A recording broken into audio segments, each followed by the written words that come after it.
Oh shit.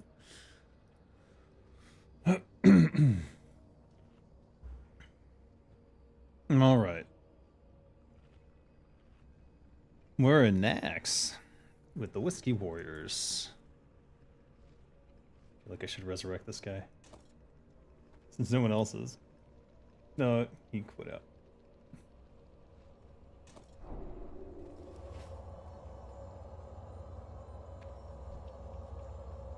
Am I DC?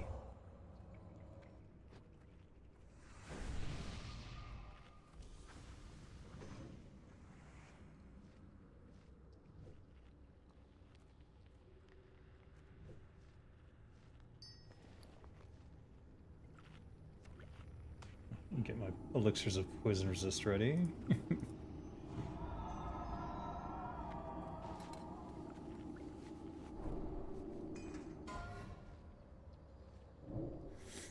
Okay.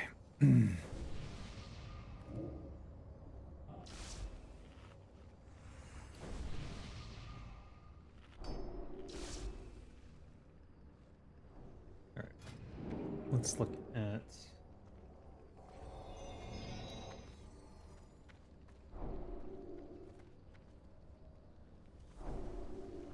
Season... Again. Badge of the Swarm Garden. Actually, you know what? Let's do... Mark of the Champion.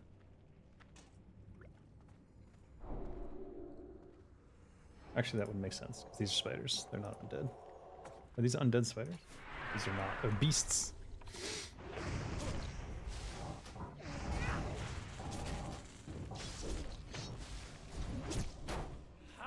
I cannot see what the... I don't know what's going on. I've been having a lot of problems with my camera clipping into things, and then I can't see anything.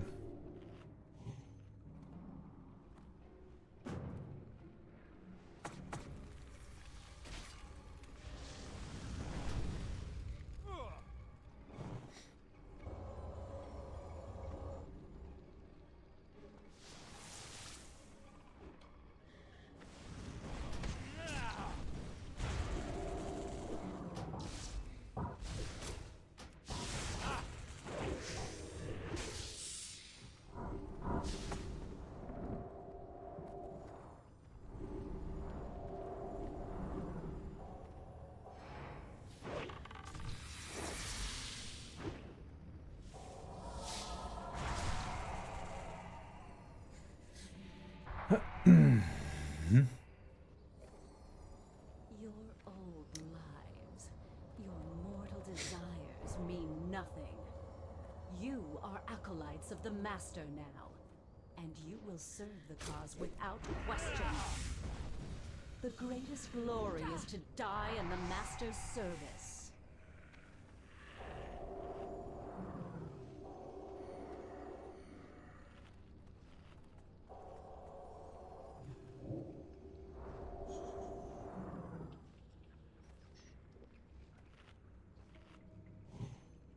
Keep my foods up since I just did a shit ton of farming and have so much of it that I may as well use it as much as I can. Although I can use it conservatively and sell the rest, which is probably a good idea. 4, 3, 2, 1.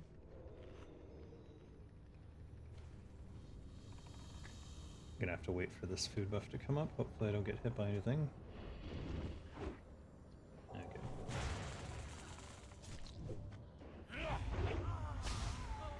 I didn't even hit anything. That's fine. Bring on the cash, indeed. Hey, Oleg. How you doing? Welcome, Torch.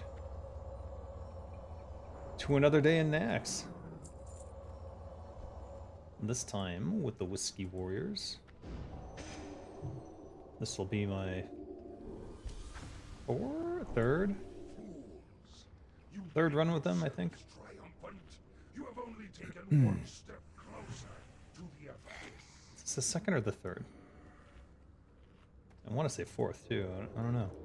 It's all blurring together to can't tell you.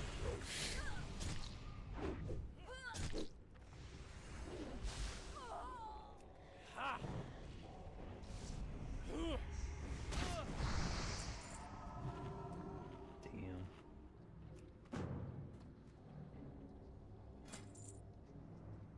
5,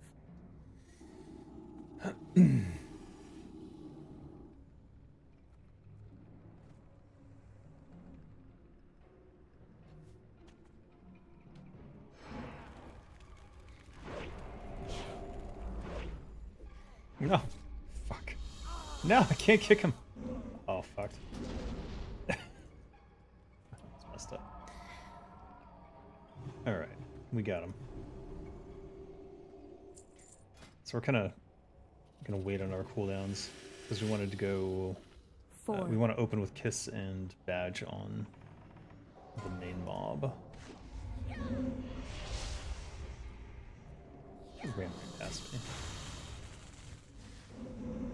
I cannot get a break with my macro.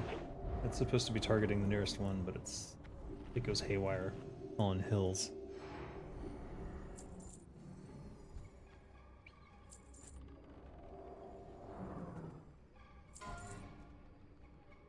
five, 3, 2,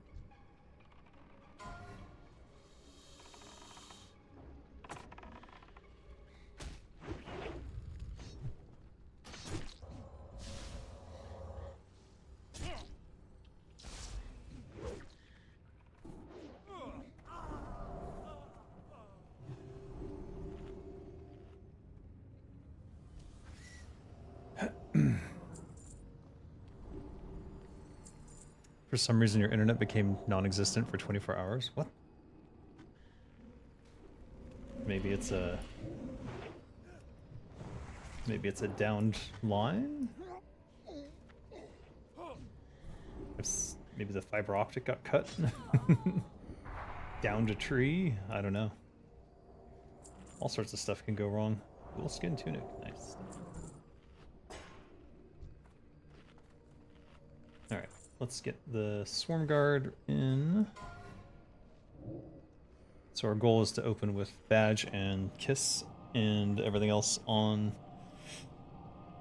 Grand Widow. Tsunami? Yeah, Tsunami could do it. It can disrupt the entire transatlantic line, which could take out my internet too. That'd be sad. 4, Alright. I forgot to check my buffs, but we're good.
Icker kicked my ass. What?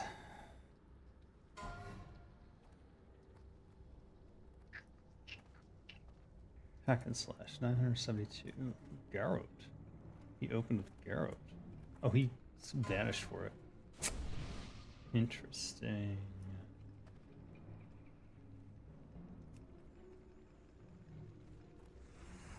Malice stone pendant. 4, 1,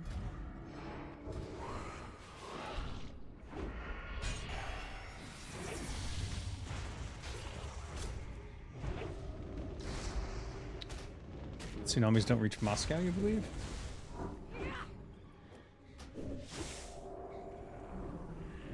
There's a renovation in the house, so maybe it's related. Probably related to that. That makes more sense. Roll need on the cache. What, the Ashbringer? Yeah, no. You can't use it.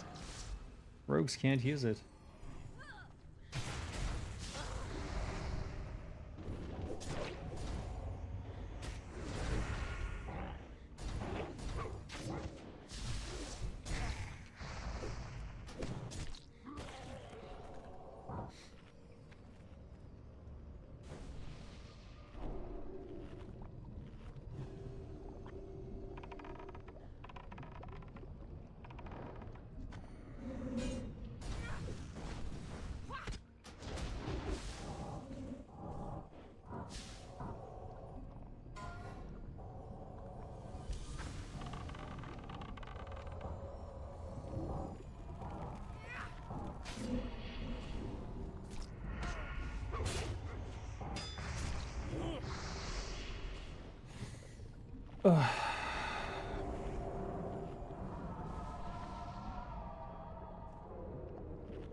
Interesting.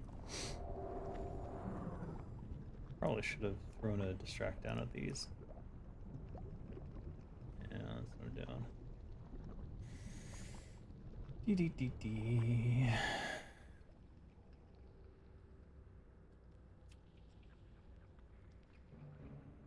We're good here. Right there.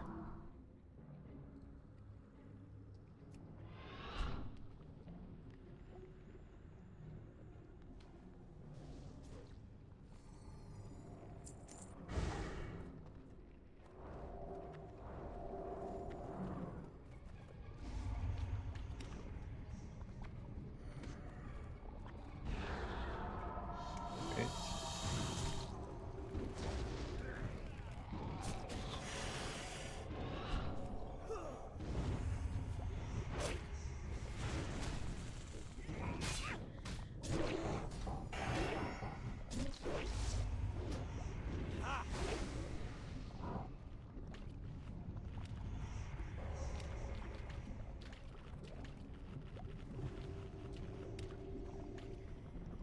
Oof, that could have been bad. Internet guys coming today, hope you don't miss them. Yeah, that's always the problem, is that they like, hello? Anyone there? No? Okay. Gone. You think yourselves triumphant? You have only taken one step closer to the abyss.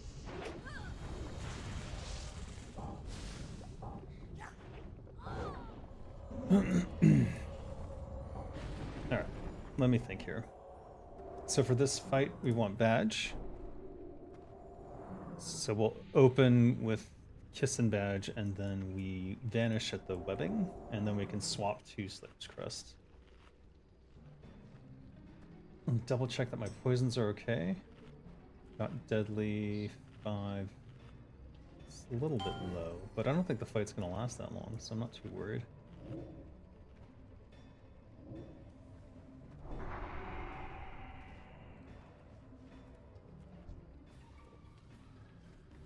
Got a 1440 lifestone. Nice. Nice. Nice.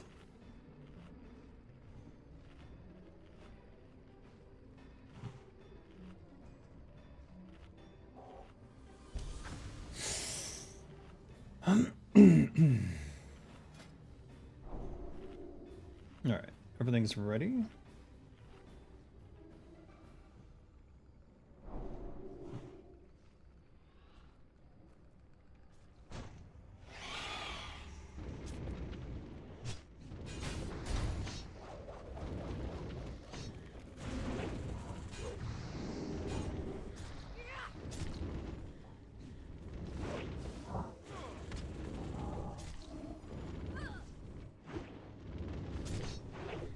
I fucked up.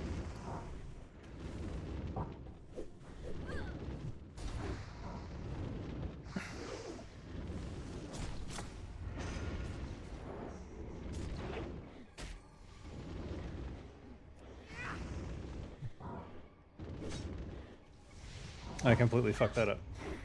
I mistook cocoon for web spray. Because they sound like the same thing to me.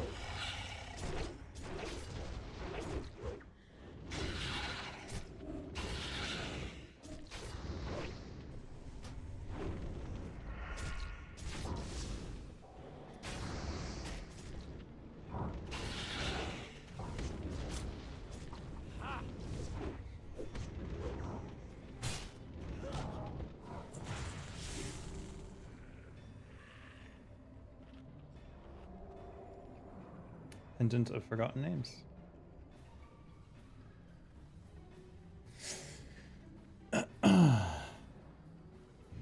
Alright. Despite effing that up, I still was second top DPS there. Could have been way, way, way higher if I'd done that correctly.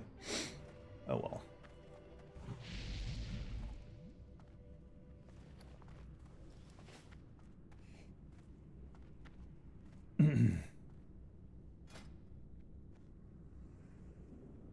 These are all undead, so we can just use Mark of the Champion to normalize our damage across all of the stuff. Huh? What?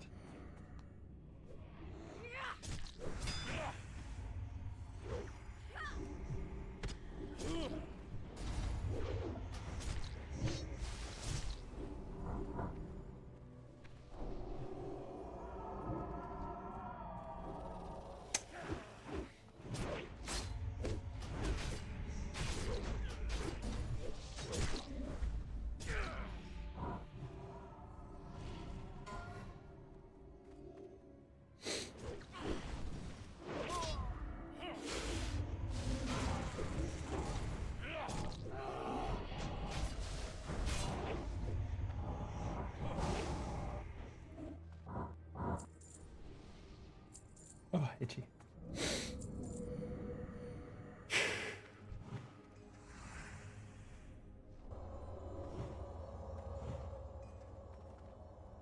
To arms, ye roustabouts! We've got company! I am on the wrong thing, but I need those combo points. Oh my god. This is slow.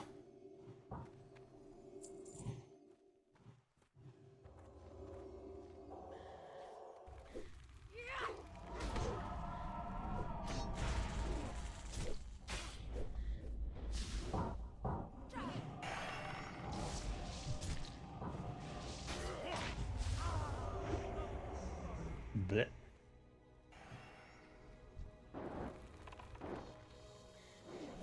The pills come quickly.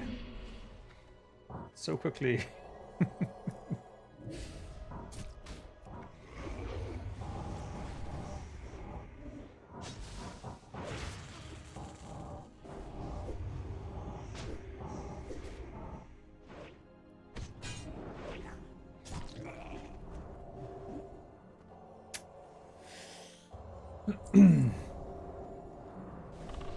Alright.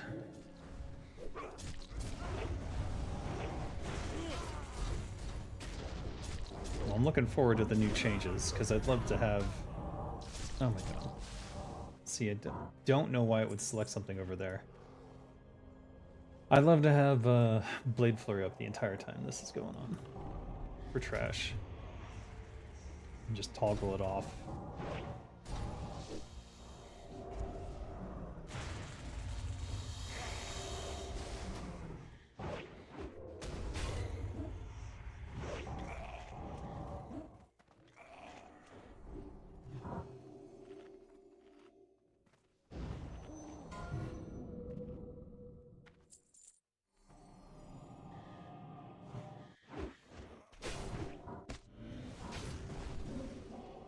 Oh no.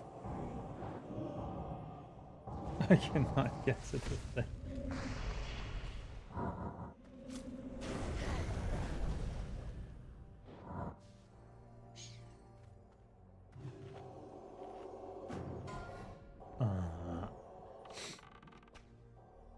Since I don't have Blade Flurry for this pack, I'm not too worried about jumping into the middle of it.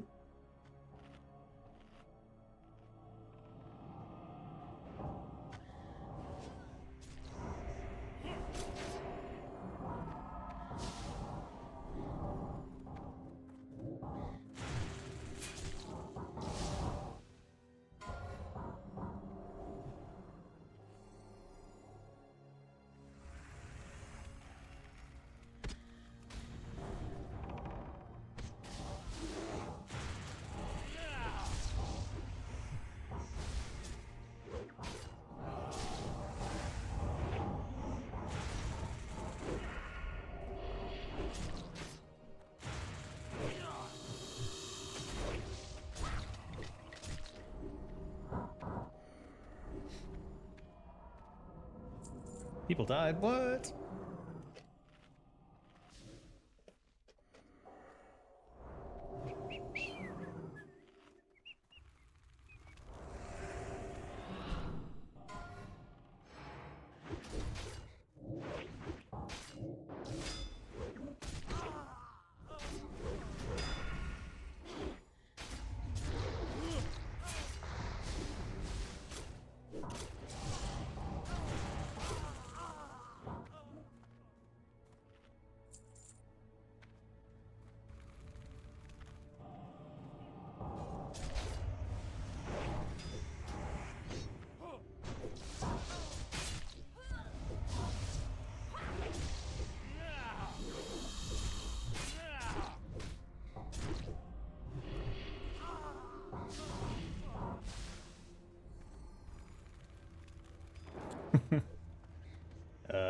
Sure, I'll check into that.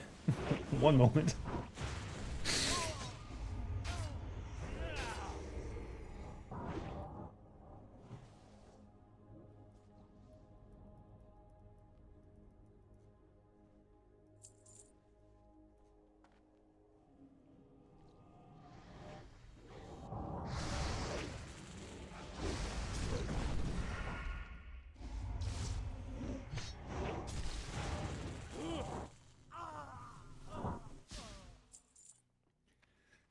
Confirmed that it was the GM who did it.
Oh dear.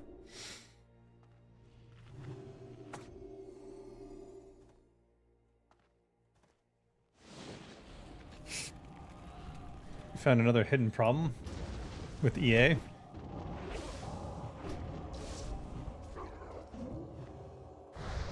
When you say EA, what do you mean?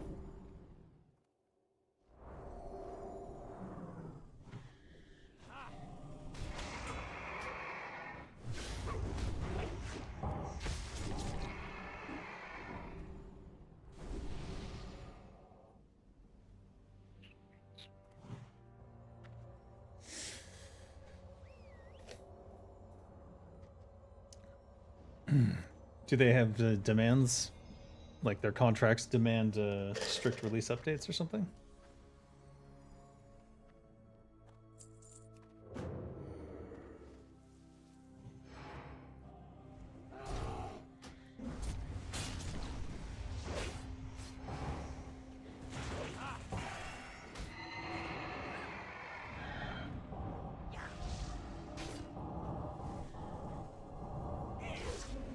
No, it's not. What do you mean? No. What do you mean? We killed everything last week. Except for the Dragons of Nightmare. We skipped Dragons of Nightmare this week, but we did it last week, so whatever. Mm-hmm. Dragon Watch is not dead at all. If you guys want in, let me know.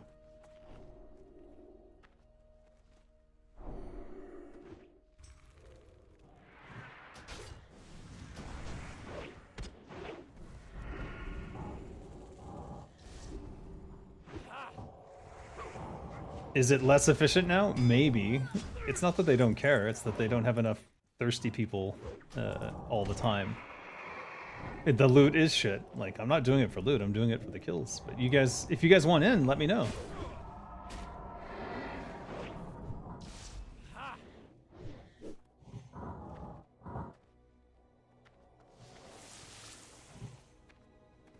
That's not necessarily true.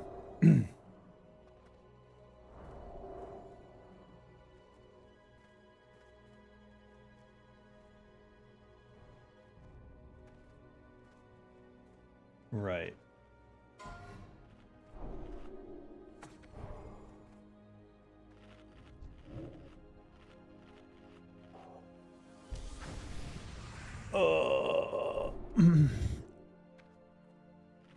Early access format? Oh, okay. I haven't released into Steam EA, but my game essentially was in EA for the past year. Well, they have a thing where, like, you can only get into certain events, certain Steam events, if you're in early access, which if you come out of early access, then you're no longer eligible to be part of, like, certain sales and things. Like, I found that out with my game, where there was, like, summer sale, but it was, like, only for early access games or something. So I was like, okay, I guess I'm not participating in that sale then.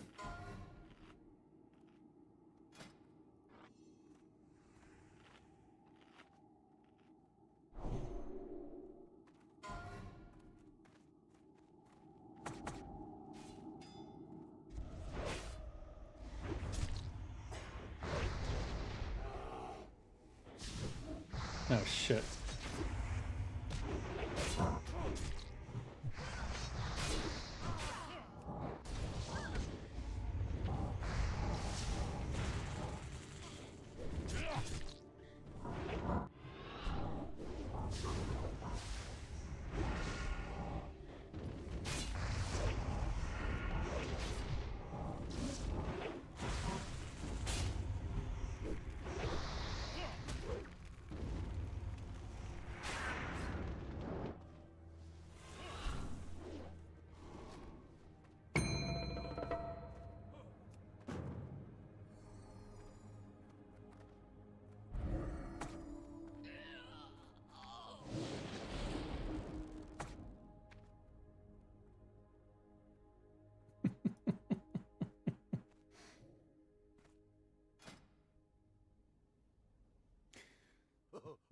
Awkward.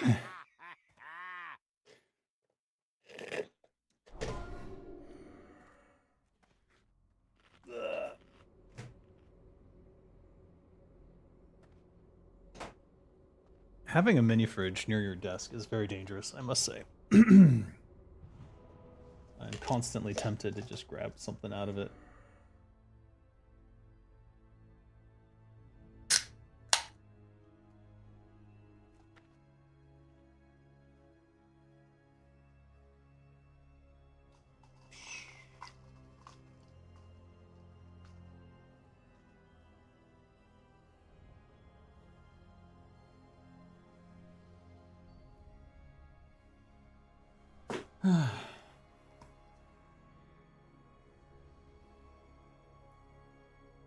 I filled it with 0-calorie drinks though, so hopefully it doesn't impact me too much.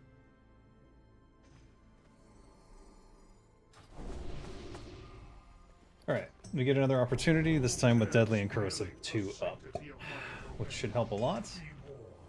All who trespass here are doomed. Your release schedule is a version per 2 weeks, as this is how another platform works, where I get all your traffic from. Okay. You had mentioned me writing for it, but I haven't heard anything, so let me know.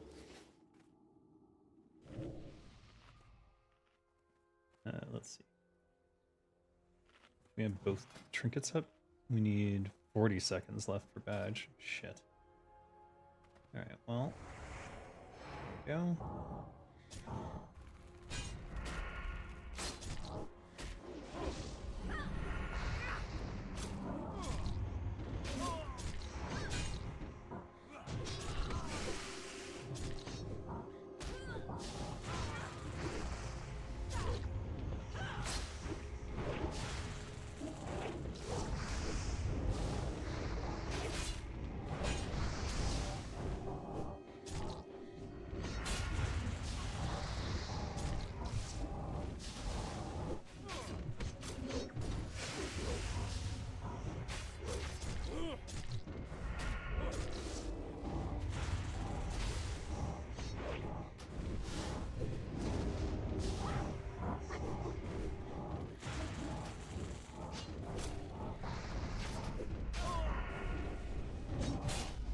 Shit. I let Slice and Dice drop twice there.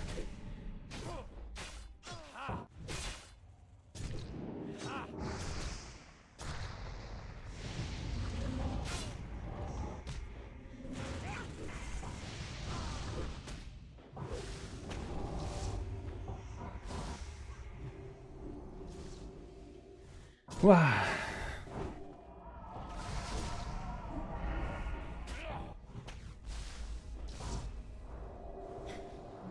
That wasn't even my best potential parse there.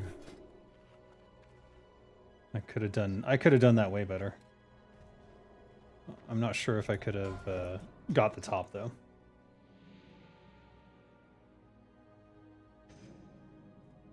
You add new features, sometimes last minute due to combinations of IRL tech and mood difficulties, so it ends up pretty buggy and messy. Most of the feedback is bugs, sometimes same bugs. You fix them, make new features, new bugs introduced. Yep.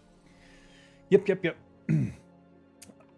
My advice for you there is that instead of constantly adding new features, that if you have a 2-week thing, you do 2 weeks for a feature and then 2 weeks of polish. 2 weeks feature, 2 weeks polish. Is it 2 weeks or 1 week? 2 weeks, yeah. So rather than releasing a feature every 2 weeks, you only add a new feature every 4 weeks. New feature or features, and then you polish. Like, just commit to polishing, like a polish pass on that stuff. And that will help you get in that mindset about polishing and having less bugs. In general.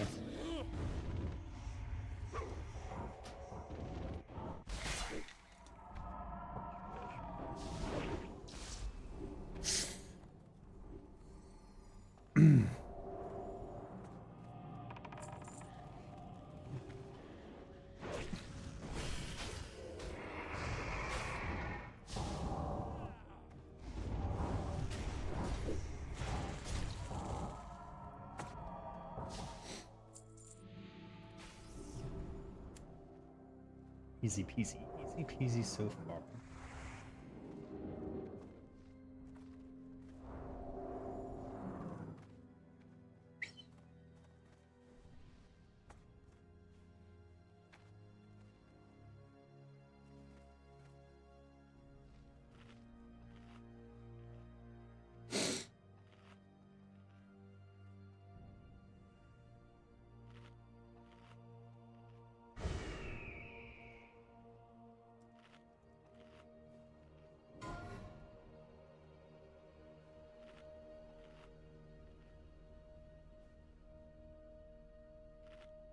Oh yeah.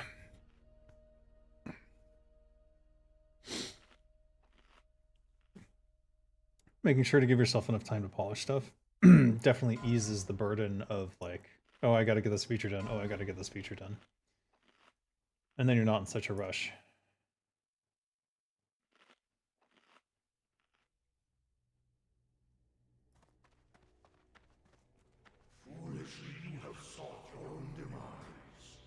That platform requires new content in some way or form for the version to be promoted. Another thing is that polish is not fun, and I like to do stuff that is fun. Well, polish can be fun because you get to make it good. Just cramming shit in there doesn't. I mean, when I was like a long time ago, when I was working on Warcraft 3, a lot of the fun came from like doing the fine tuning on the cinematics and stuff, making sure that the camera angles are right and.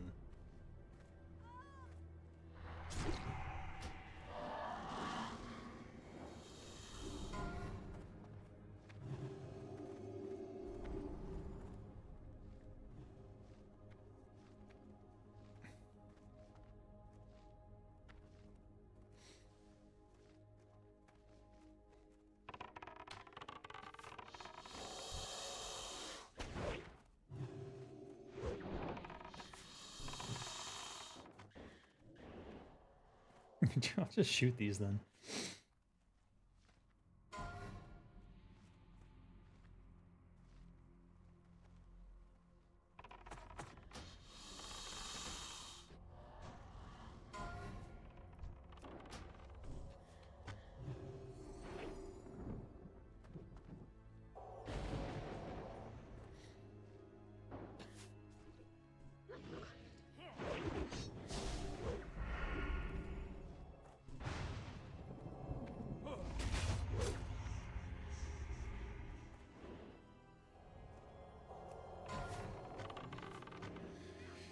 Hey Gray, how you been? It's been a while.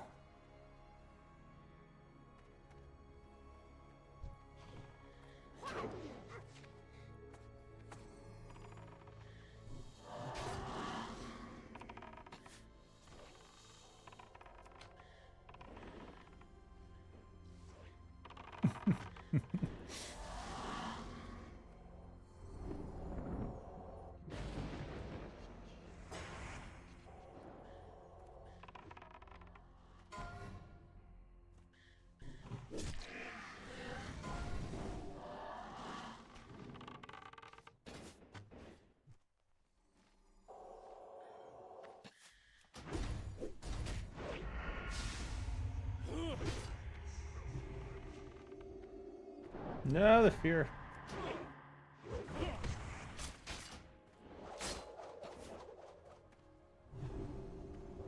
Okay.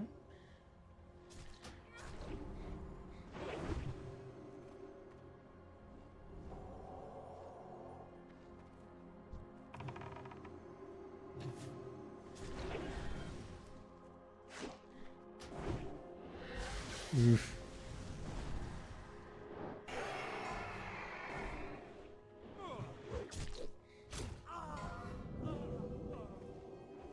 Ugh.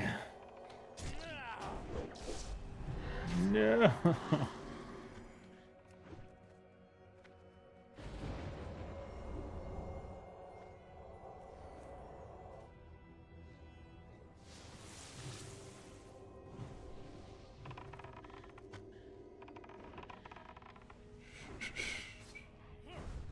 Oh, what?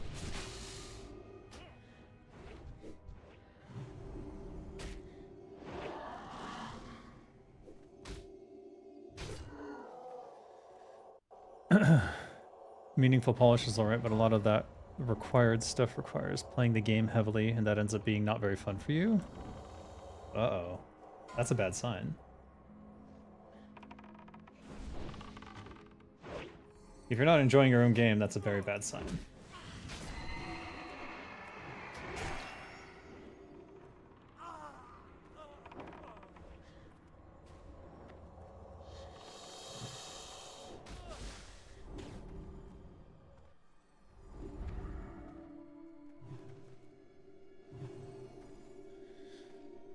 Seductive bird girls eat things the way... What are you talking about, Gray? Unless they're succubi, in which case they consume like succubi. Well, that's... Is that not just blood sucking? How do succubi eat? Oh, shit.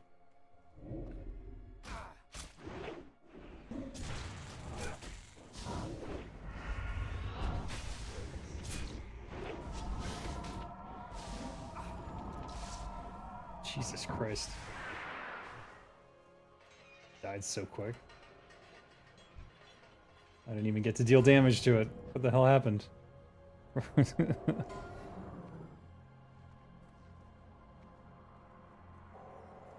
Zeliek. Do not drive them out. Not before we've had our fun. Enough prattle. Let them go. We shall grind their bones to dust. They lost the plot in Bible territory? I do hope they stay alive long enough for me to introduce myself. I haven't played Deltarune. I really didn't enjoy his first game that much either. Which I know is sacrilege.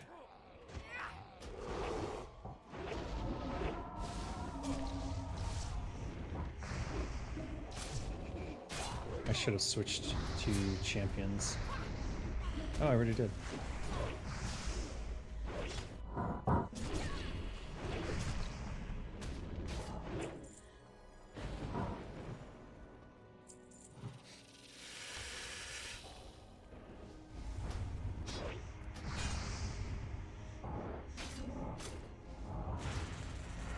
What the hell?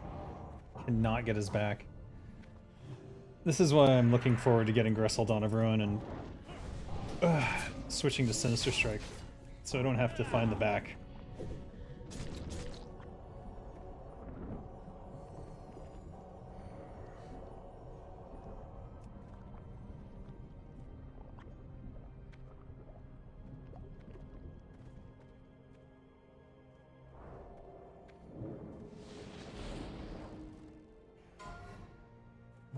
Okay. Looks like we're killing these.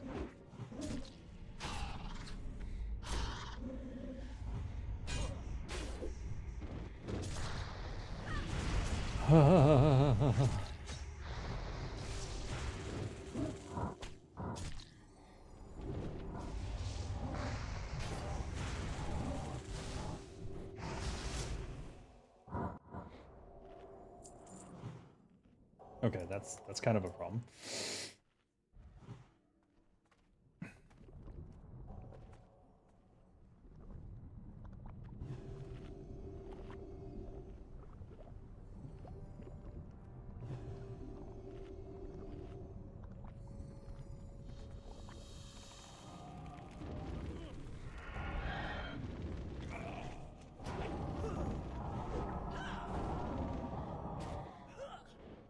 Dear.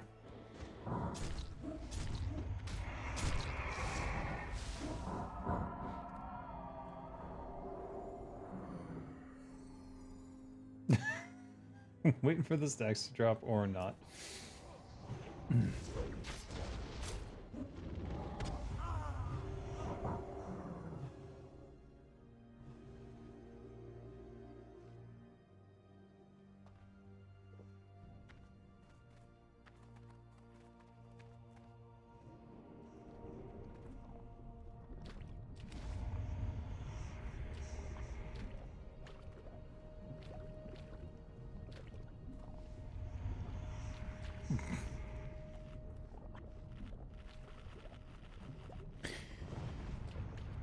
A story is told because it's interesting, a game is played because it's engaging, just your opinion. That's true.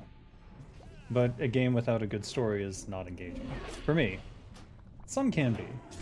Like Minecraft, for example. Though it technically has a kind of story, but it's more about the player's story. Which is what makes it engaging. So you can either give the player the tools to develop their own story, or provide a story that's interesting enough that they want to play. It's the combination of the story and the game mechanics that make it interesting. We're waiting for our GSPP, which is now going to be our oh shit over here.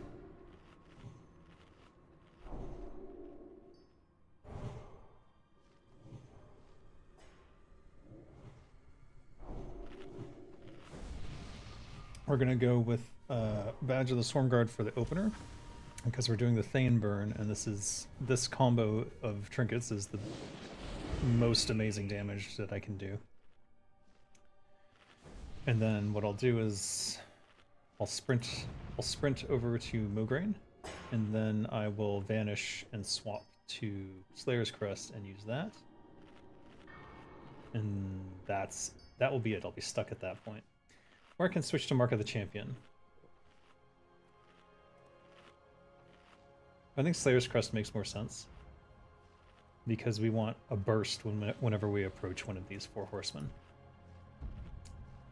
So we'll stick to that. Why didn't you enjoy it? Might just not be your type. It was the mini games. I just wasn't engaged by them at all. They didn't make sense to me in terms of what was going on. I get that they were metaphorical, but they were not interesting or engaging. If I could play that game with just dialogue and like a more traditional JRPG system, I probably would have enjoyed it more.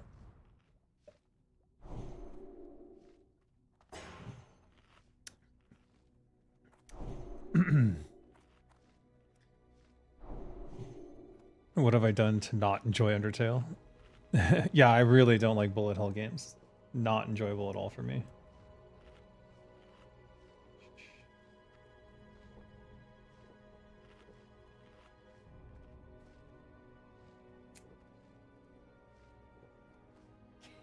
So we have to wait for our GSPP to refresh here.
A common trick you've heard is to make something simple but satisfying that you can do, like a mini game or just something silly, but I suppose fair is fair. Hmm.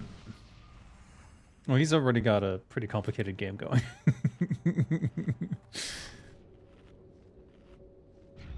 You watched a playthrough of Undertale instead of playing it, and that was a delight. I bet I would enjoy watching it more than I would playing it. I bet you that's probably the case.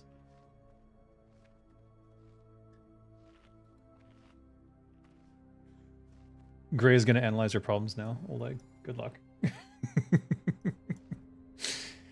I hope that goes well. I don't know how it will go.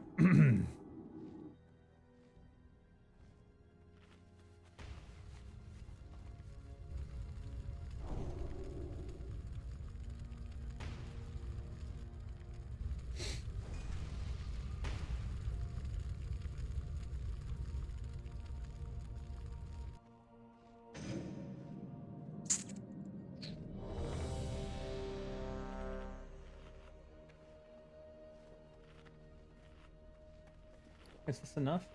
Probably not. Actually, I'll have time to refresh in the safety zone if I need to.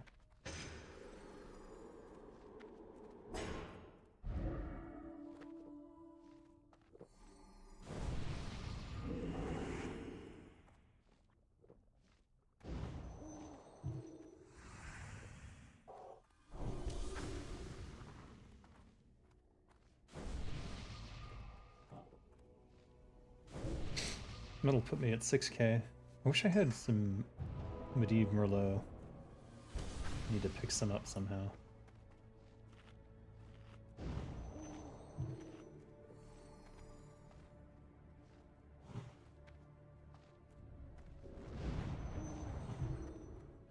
Okay, everything's ready.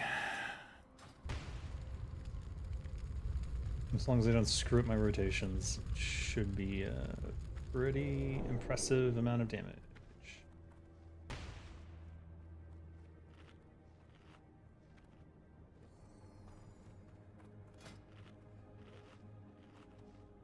Remember to switch to Slayer's 5, Crest when I vanish. 3, Flee before it's too late. Can let the tank build up a little bit. And then...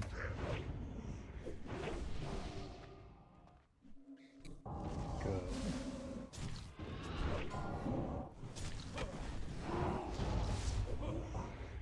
I fucked up.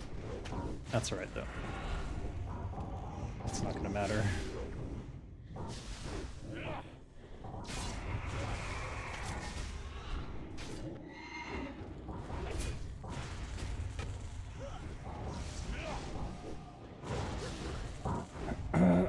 Two marks, but he's gonna die before the 4th.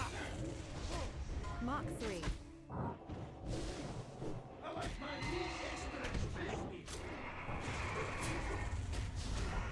Go.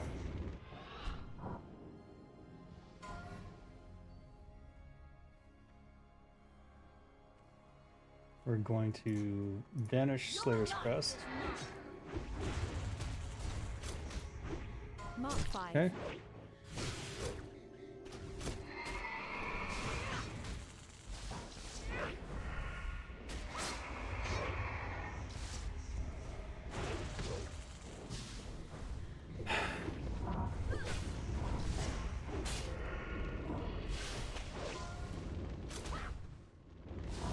Two marks.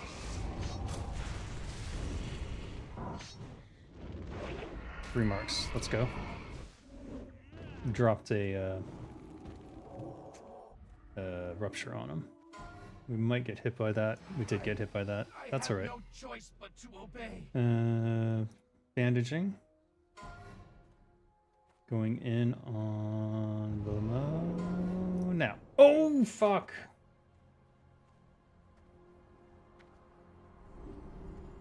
I can't do shit now. If I go that way, I'll die. So until I get something, I already bandaged. Thank God I did. Don't have my health stone. I'll get my major healing in a second. Let's put on a greater shadow Mark 11, instead and wait for a heal. Can't bandage for 20 seconds. Just gotta heal, go. Going in on Blamu. Mark 12.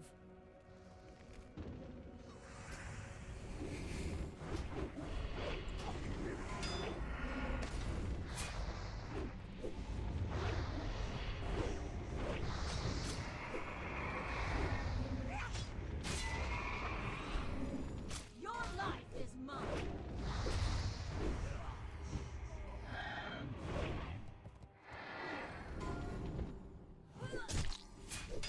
Alright, I got 3, I gotta go.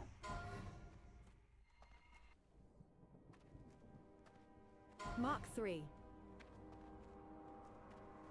I have We no choice but to have obey. Your life is mine. Mogren. We think we'll be killing him right here.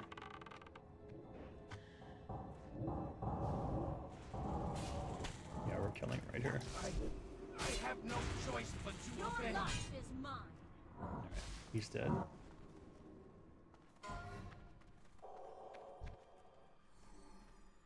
Alright, now I can only wait for the minute. I don't want to go back. It's 40 seconds. We Mark should be 6. okay. I think we've got this. Stabilized. Looks stabilized. I'm hearing the tanks talking. Your life is mine. Mark 7.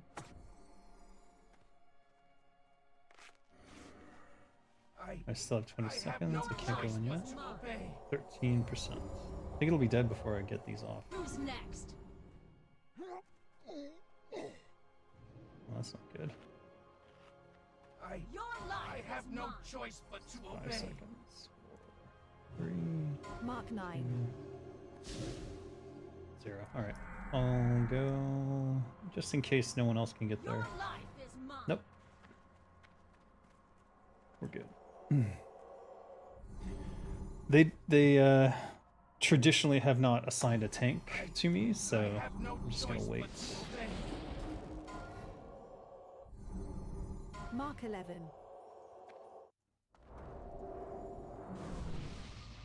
I have no choice but to obey. Forgive me.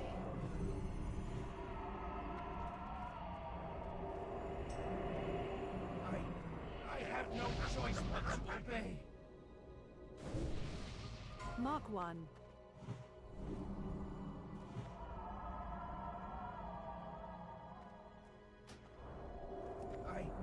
I have no choice but to obey.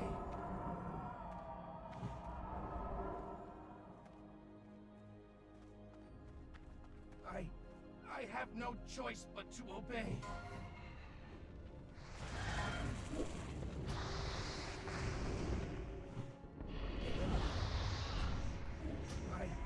I have no choice but to obey.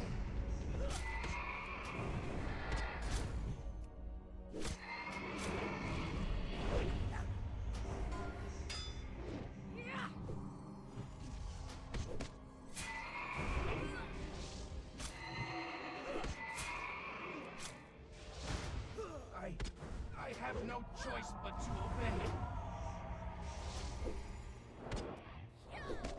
Mark 6. I have no choice but to obey. There we go.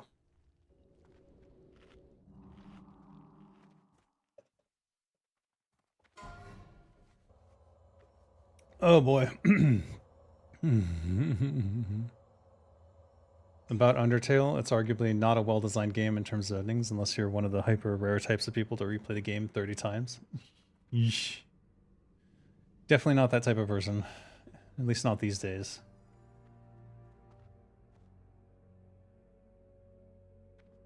Deltarune fixes that? Interesting.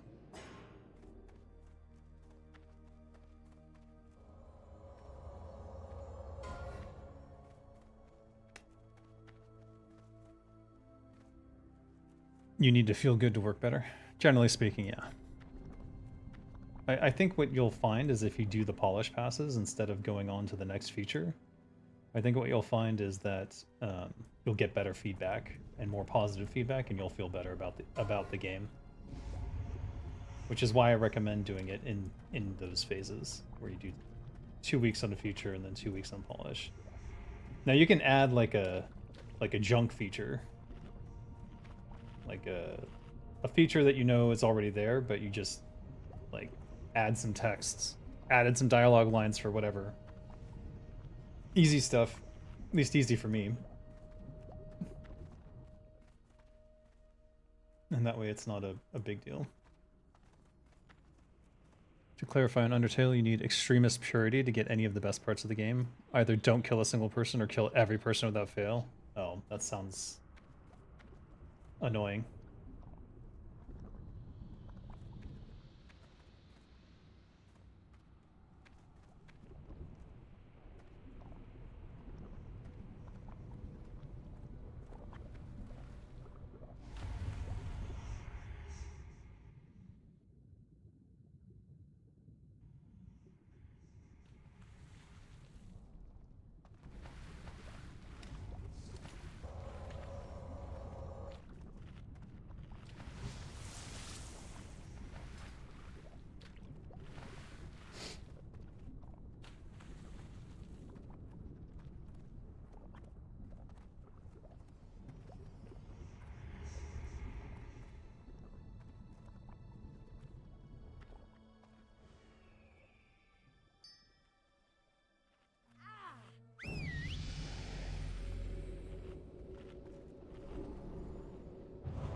Need to replay the whole game if you had fucked up even a bit. That's kind of ridiculous, yeah.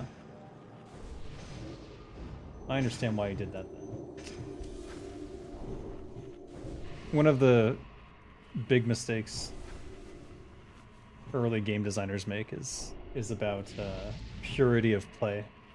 You have to play it exactly my way, otherwise I punish you. It's a bad mindset. People have to get out of that mindset.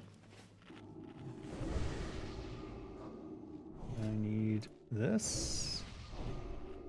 Badge is ready.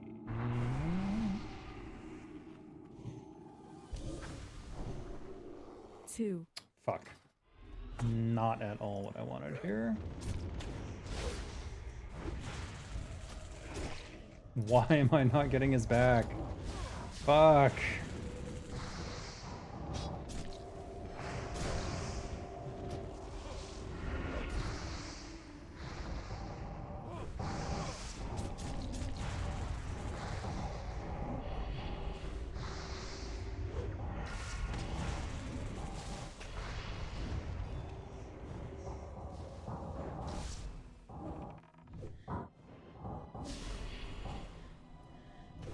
Rise, my soldiers! Rise and fight once more!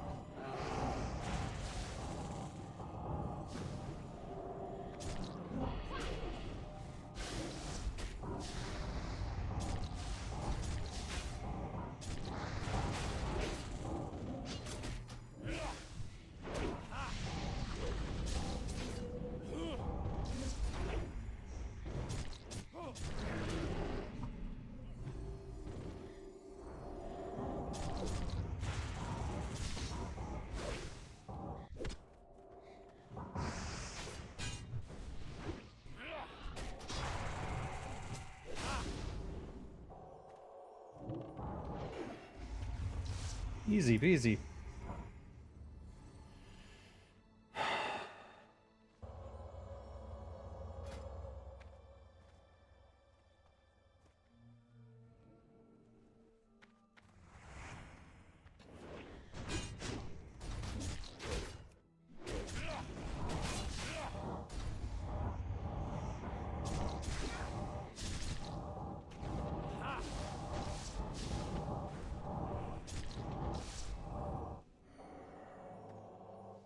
Undertale is literally a single object that has no joke. 100 plus if-then statements? Jesus. I don't hate Undertale, it's genuinely an amazing game. Pure endings. Right. Well, I'm not saying I hate it. I just... not my type of game.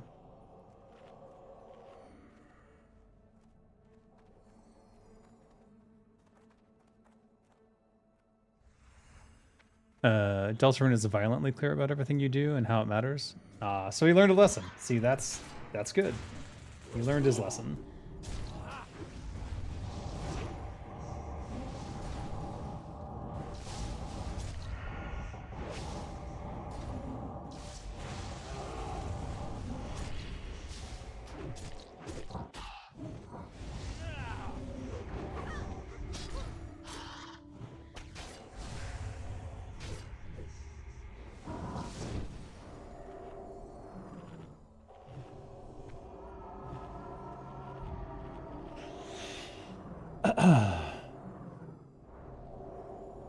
So if you try and fail to get a good ending, it's because you refuse to read the 50+ signs in your path. Yeah, I prefer that. I prefer to know what I'm getting into. I don't think it's exactly like that. First playthroughs kind of do whatever with variations, but the purest part is to get them.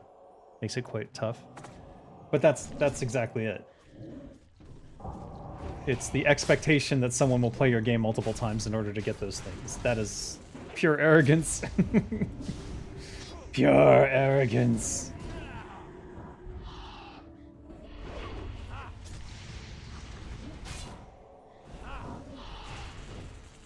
Gotta respect the player's time.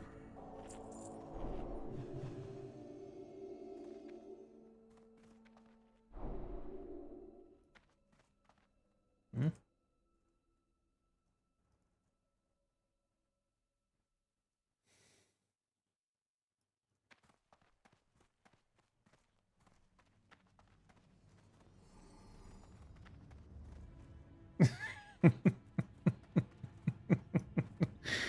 Yes, Jig. Half of them are drunk. They are taking shots. You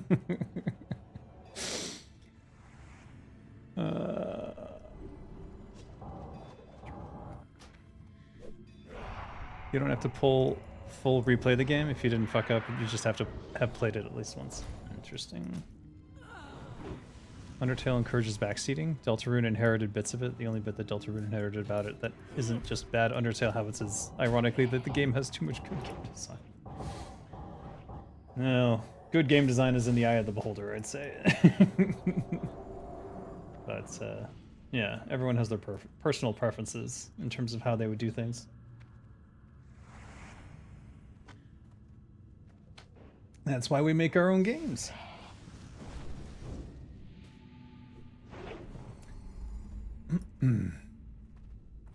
Genuinely, it's worth checking everything until you've had at least one repeat of dialogue looping. Yeah. Well, I mean, that's how I feel about Baldur's Gate 3. But that's predominantly because just hearing the dialogue is such a fucking joy. Because the voice actors are so good. Oh. I'm in combat. Am I eating? Am I eating? Am I eating? I'm eating, I'm eating. What? What? Shit. I was not ready for this. Drink this.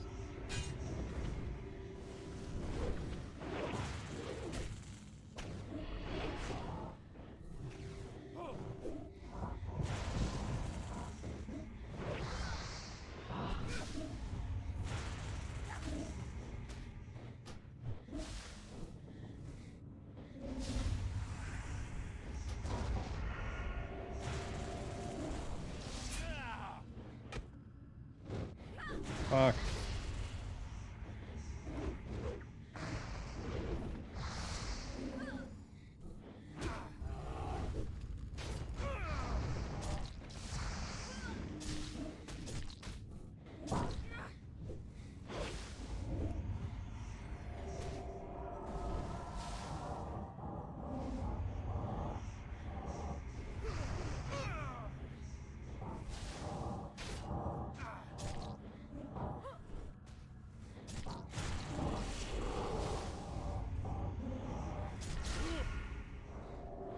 Nice.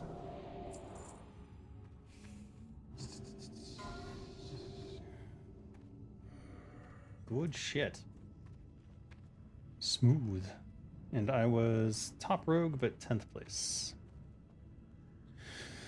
Okay, what? It's... Well, here's the thing. I wasn't enjoying necessarily the narrative of the game either. Like, I just don't think it. I think it was just not my cup of tea. Not my cuppa. Maybe it's because I'm old. I don't know.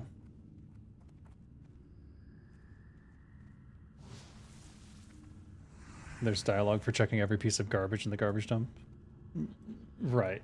I mean, that's the sort of thing I would do. I just don't think I particularly enjoyed their style of writing.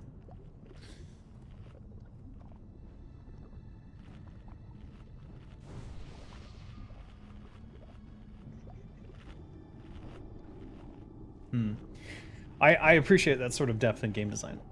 I see what you mean there.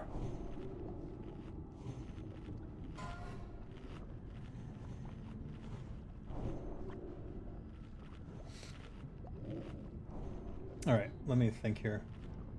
Does this need a refresh? I don't think so.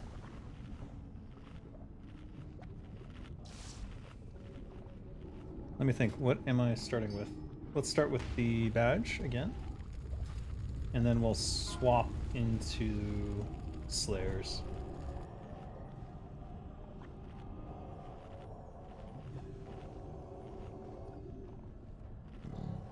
Whoa, 4, 2, 3, 5, 7, 1.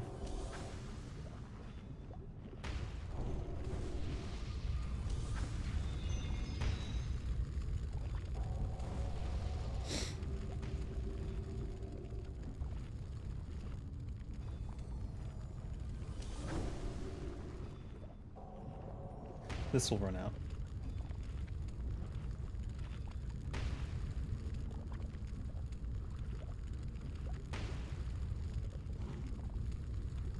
Okay. Cooldowns are already there. We'll go ahead and run this. Am I gonna do Juju Might or should I do Winterfall Firewater? I'll do Firewater this time.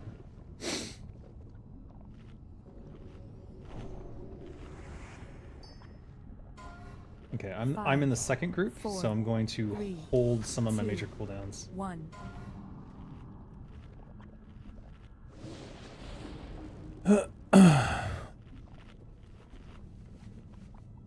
How bad do you think Blizzard would make Mess Classic Plus up? Well, we're going to find out real soon. Seems like they have no idea how to make content that doesn't look like retail, which would be an eyesore in a classic environment. Yep. It's not just that. It's that they don't have that original feel. We'll see what Chris Metzen pulls off with his new one. 5. But 4. the writers and 2, quest designers and the 1. people with the mentality that created WoW Classic, that created the original WoW, they're not there anymore. They're all gone. So what is going on?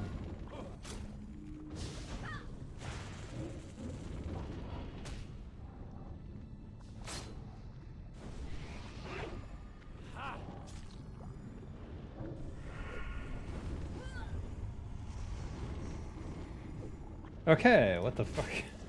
Jesus Christ.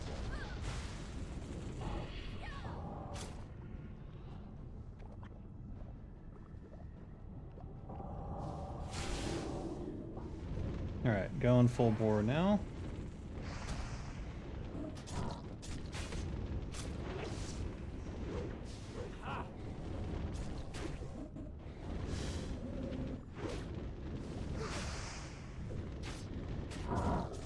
Such bullshit when you miss on a rupture. This. Nope.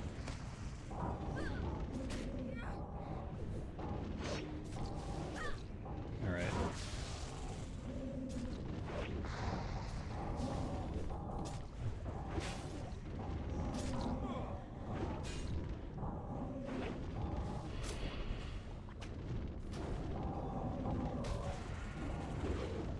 Waiting for the cooldown on Slayer's Crest.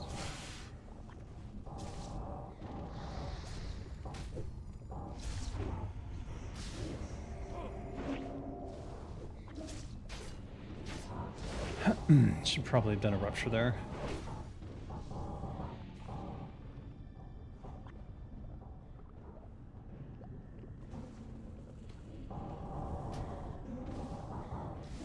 We need to do a slice and dice here. How did I miss on a slice and dice? What the heck's going on? A rupture here. We'll use Slayer's Crust. All the haste that I have available.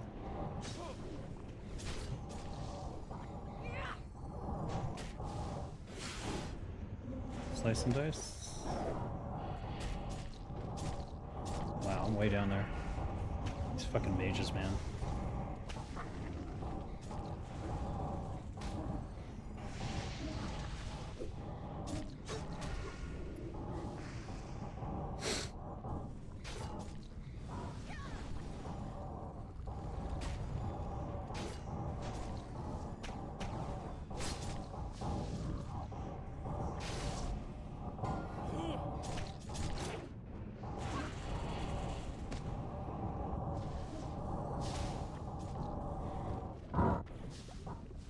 There we go. Another splinter, nice.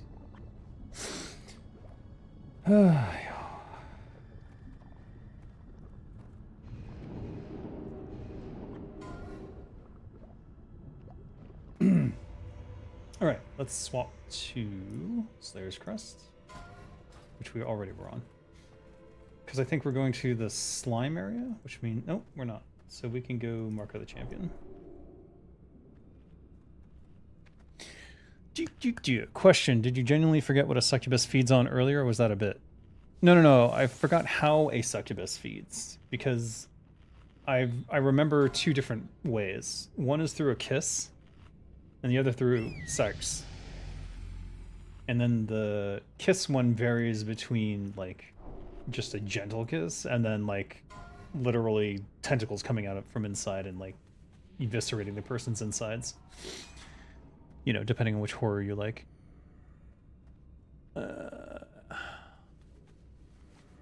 In Undertale's case, I would say it's necessary for the narrative, especially with the choices being much less about consequences and changing who or what you are and events based on that. Sure. It just wasn't, it's just not communicated correctly. Whereas Deltarune seems to solve that problem, so it obviously was a problem. And that was probably a lot of the feedback he got, was like, how am I supposed to know? You know, nothing tells me that doing this is good or bad, or is going to lead to a good or bad ending. And that's the designer mindset I'm talking about. Oh, this should be obvious, because if you kill someone, that's bad. But in many games, you kill people and it's 5, good. 4. So you can't rely on that. You can't rely on people intuiting that.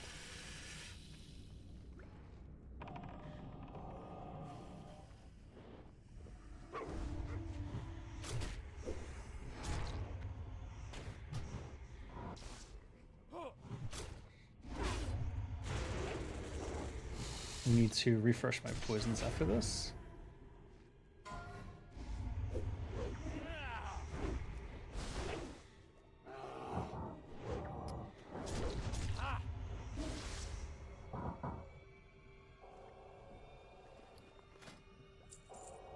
Put the deadly back on.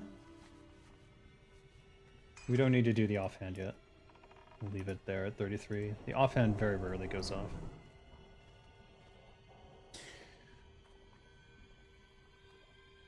Undertale intentionally knows you'll treat it as a normal RPG in most cases. I understand that, but... Do you get what I'm trying to say here? It's the assumption about the player's behavior. Which one are we going to? We're going to this one because it's X.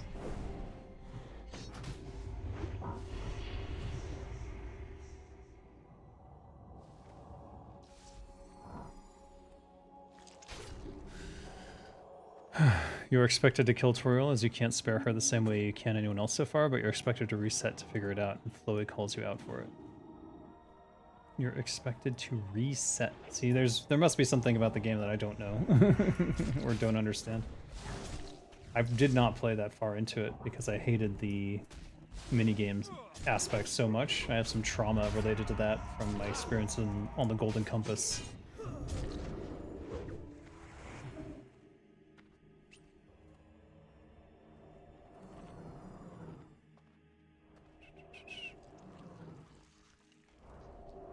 I don't agree because Undertale seemed to be intended as niche. I don't think it was built for a wide audience. The audience scared Toby. I don't know how you're disagreeing then, because if he built it for a very niche audience, that implies exactly what I'm saying, which is that people are going to be confused, and it's a designer mindset.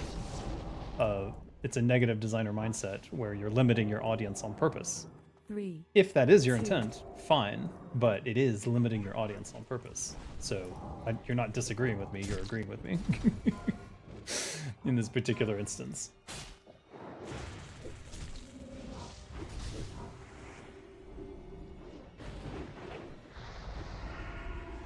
I do have Kinra.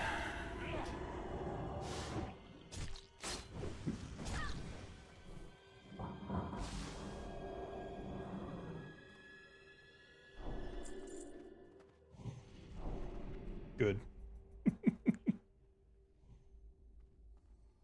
I'd rather not.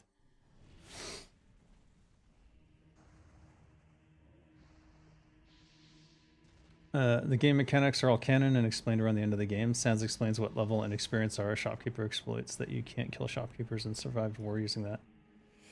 The world canonically has game mechanics. That's nice.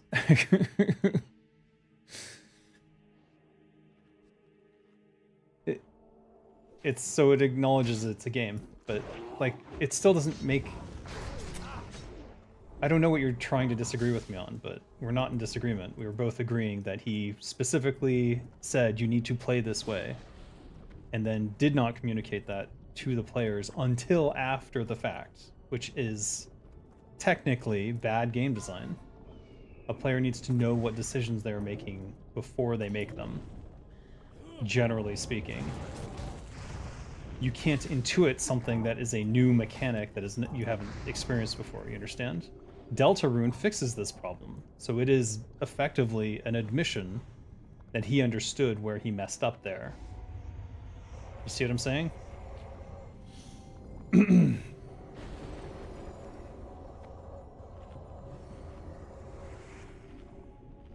Oh.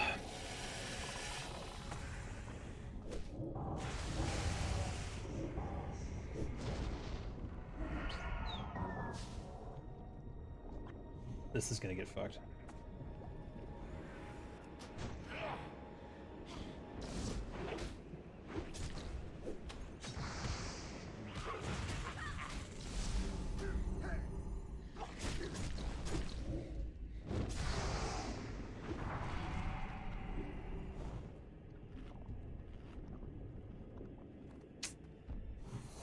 He died. No.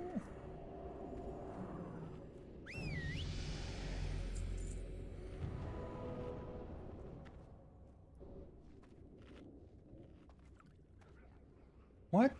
Nice.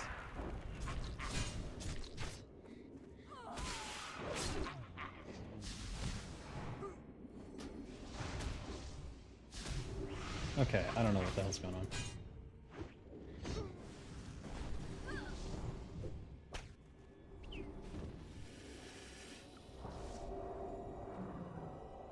Let's get this food back up.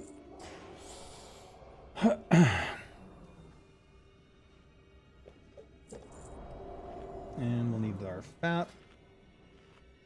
We'll just keep with this Mark of the Champion for now. We should use our 5, kiss on this 4. pull because we needed to refresh before patchwork.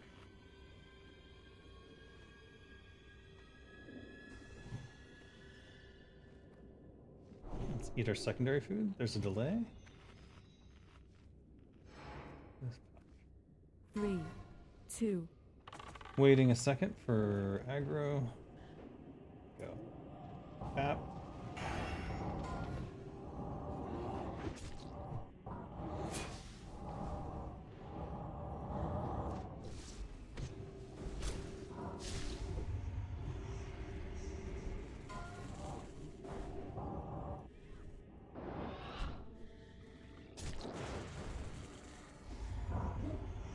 Ouch. You're very much not expected to do it in whatever way. In the regular playthrough, there's a lot of choices which do reflect your playthrough exactly and what state you leave the world. Right. it's intended to be specific, which I understand. That is a choice. It limits your audience, but like, it's weird. I don't know. Maybe it's a retail mindset. You tell me. It's okay to limit your audience as long as you acknowledge that's what you're doing. Is that it is a choice.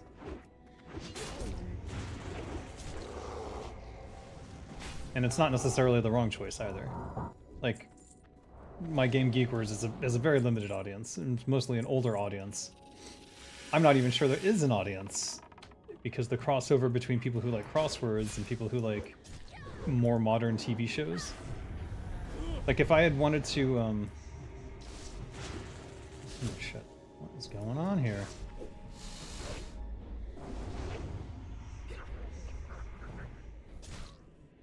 The crossover between people who like crossword puzzles and who like TV shows that are more modern is very low. At least as far as I can tell. If I had really wanted to capture an audience for Geek Words, I wouldn't have called it Geek Words, I would have called it something else, because I would have targeted an older audience and done TV shows like Matlock. You know what I mean? TV shows from like the 70s, 80s. Or black and white shows from the 60s. Did I see the explanation on Succubi? I don't know. I think I missed it. Internet completely shut down for a minute. Okay. Oh, shit. What gets limited? Your audience gets limited. If you... Blah. I mean, most games are limited to some degree or another, because you have to make a game that you want to make, not necessarily a game for everybody. But that is a choice, and it's not necessarily a bad choice. That's why we call it niche. You are doing something specific to target an audience, a group. All right, we need to refresh our offhand. Yes, 15 will not last the whole fight. We need to put on Badge of the Storm Guard, and we will have to vanish.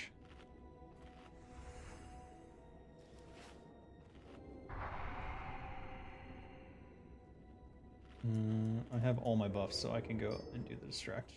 Distractions.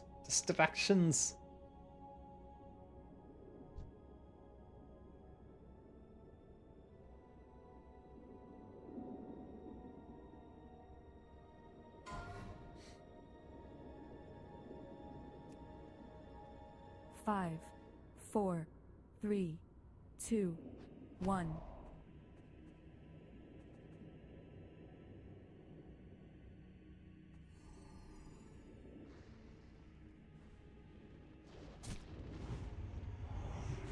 Oh, I don't like the way he's turning. Alright, let's go.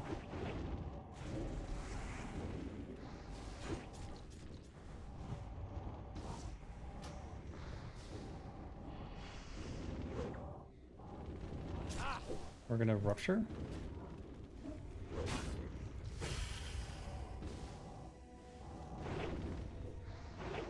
Need this. Slice and dice, go, come on. Okay. Now we will, when badge wears off, vanish, Slayer's Crest.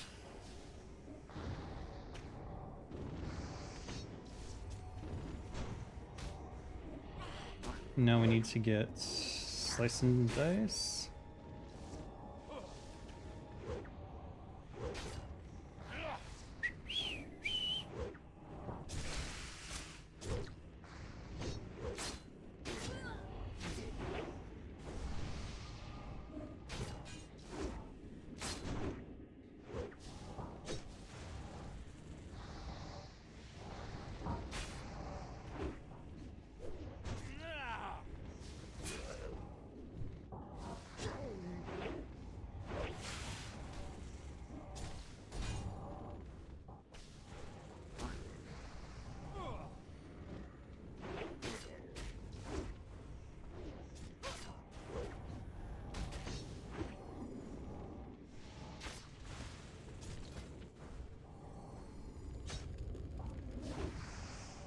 I'm gonna need another slice and dice. Alright, we'll just do a 4.1.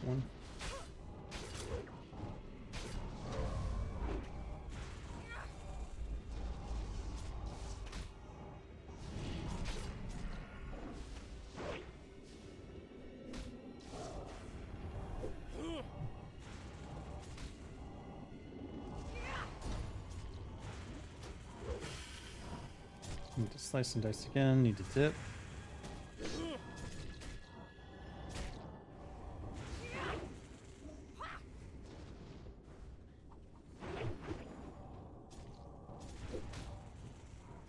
Hey. We were 8th place. Top rogue. Huh? Oh. Let's just run right through.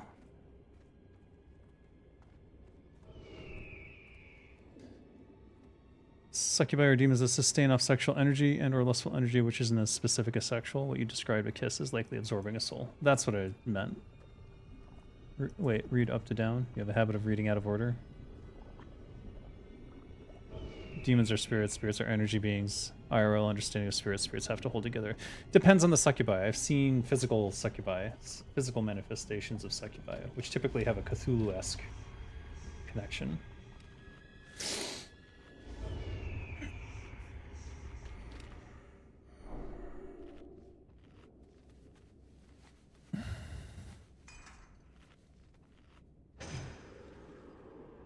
A game should be replayable, but if it's fun at all, it did its job.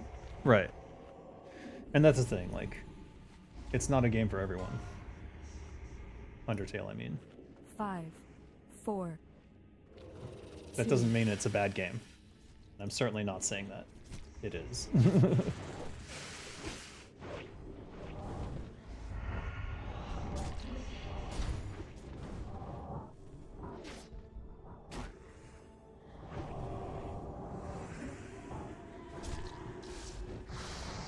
No one's kicking.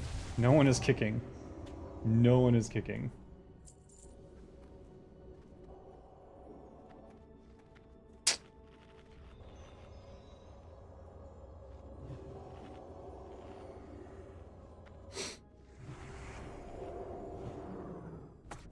This is ugly.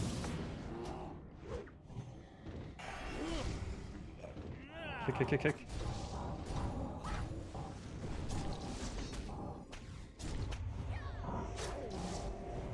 Oh my god, is he on me?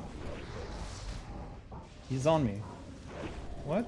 I do not have... This is so irritating.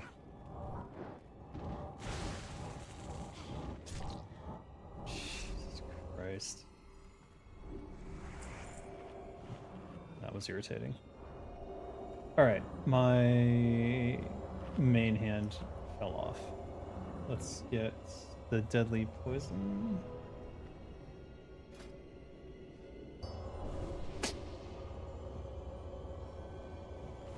Did I put corrosive on my main hand?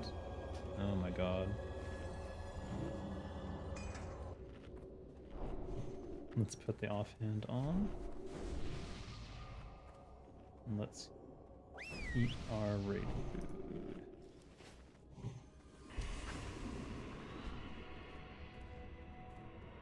They asked for a rogue distract, but I'm busy. I'm too far away.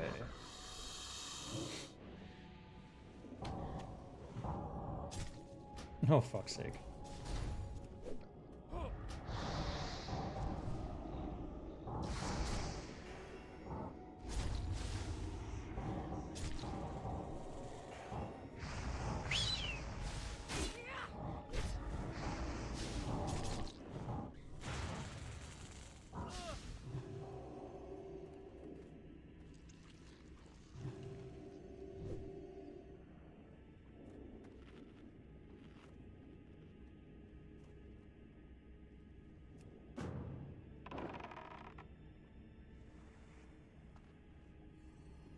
Waiting for a tank. And going. I just got wrecked by something. I didn't even see what I got wrecked by.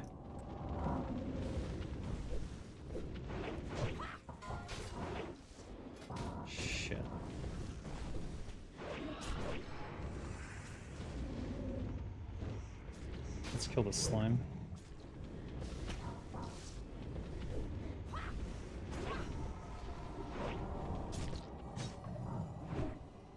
Watch our feet here.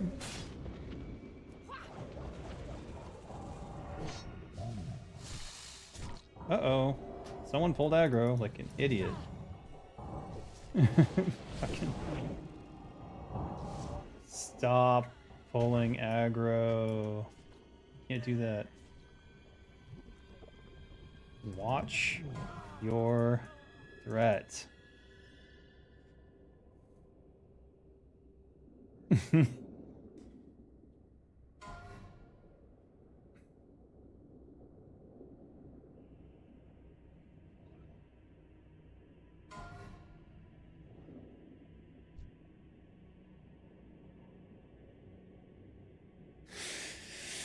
Okay.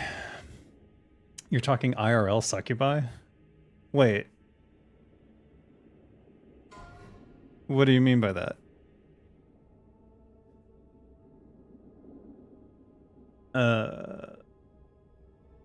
The reason to state this as a method is so that it makes sense for why people who translate the idea have those features even when it doesn't make sense.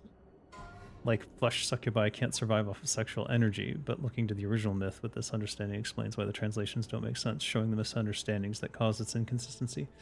I think it's just writers taking personal creativity with it. I don't think it's necessarily that they were misinterpreting.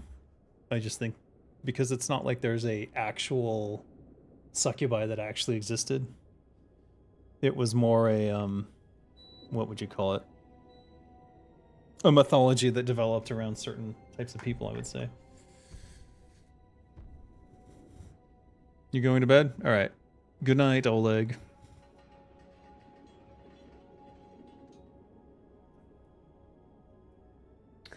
Can't believe we wiped on that, but I know exactly why. I know exactly why.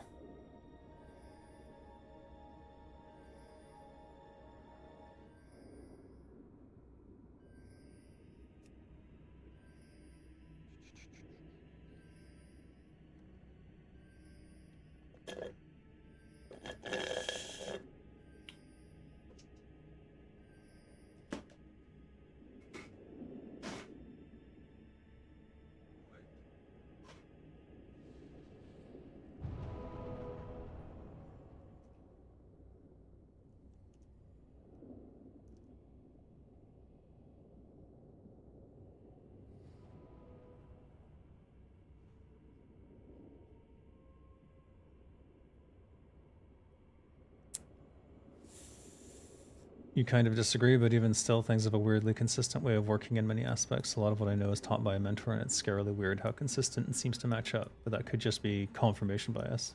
It's probably definitely confirmation bias.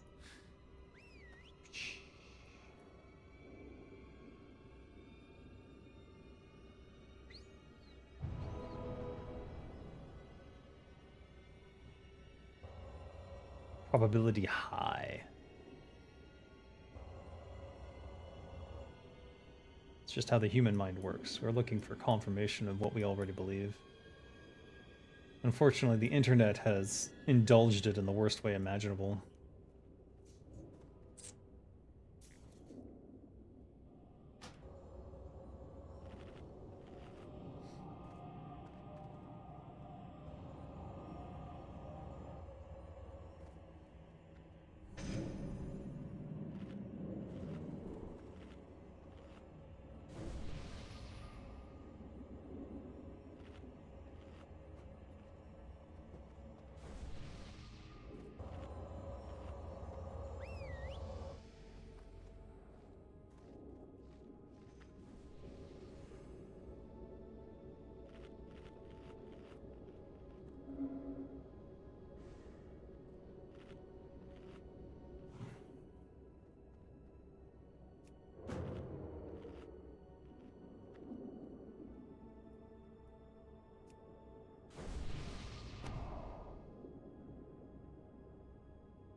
Oh god. You've yet to find something that doesn't fit this pattern of logic, even across multiple cultures, outside of like outright drug trip bullshit. Yeah, but you're being dismissive of the... You're just calling it a drug trip, but that is the thing that goes against it. So it is confirmation bias. The reason so many people are unaware of the sins that are happening in America is because while the internet has a wealth of information, not everyone uses it heavily. The sins of America? Are you talking about our rampaging across the world, being the world police and bombing everyone?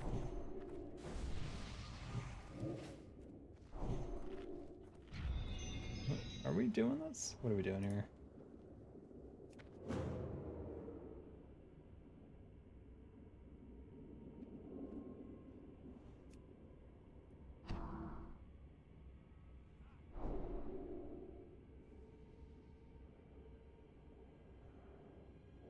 Yes, Master.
Fuck.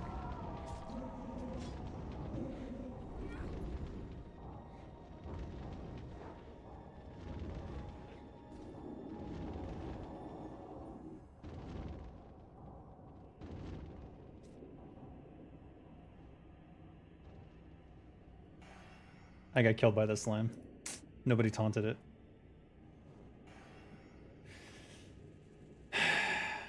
Oh well.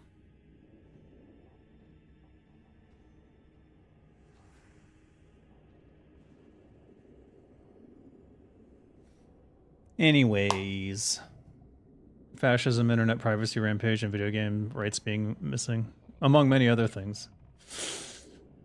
Yeah, no, it makes sense to me. But you're right, most people don't understand. A vast majority never hears the voice of the internet ever, and people are just talking online, never going out to make in-person rallies, except one bastard in orange. That's why we're losing. Yeah, but it's not just that we have no strong voice on the internet, it's that the only opposition to the Republicans in the US is the Democrats, and they both have the same masters. So we'll never get anything that we want.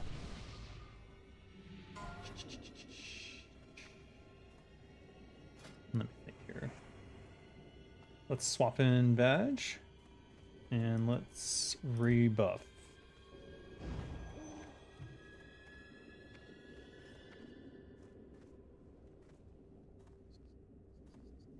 I'm gonna drink a minor nature. I'm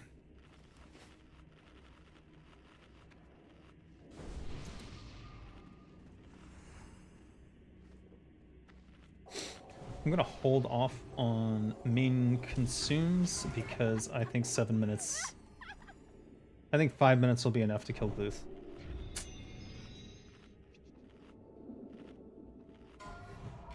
Four, 3, 2, 1. Oh, they're actually going. Let me check on my cooldown. Yeah, we're good. And we'll do Firewater, because the increased size makes it easier for me to hit Gluth as I'm coming back in. So, stop here.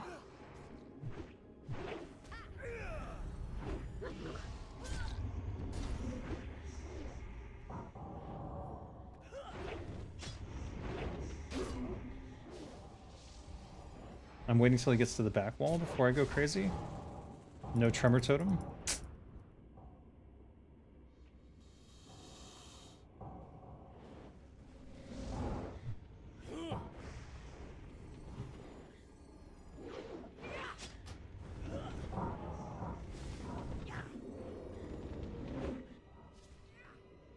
Yay, tremor totem.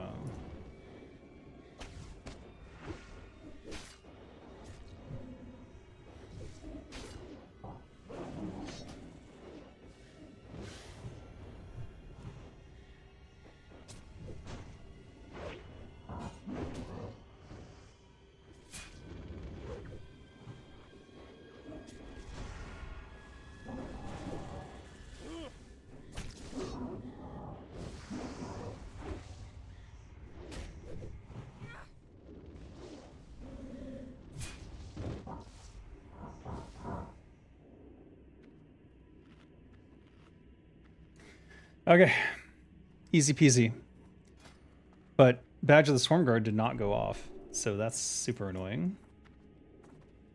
That's probably the difference between me taking first and me being seventh, right there. I'm gonna leave. I'm gonna leave it on.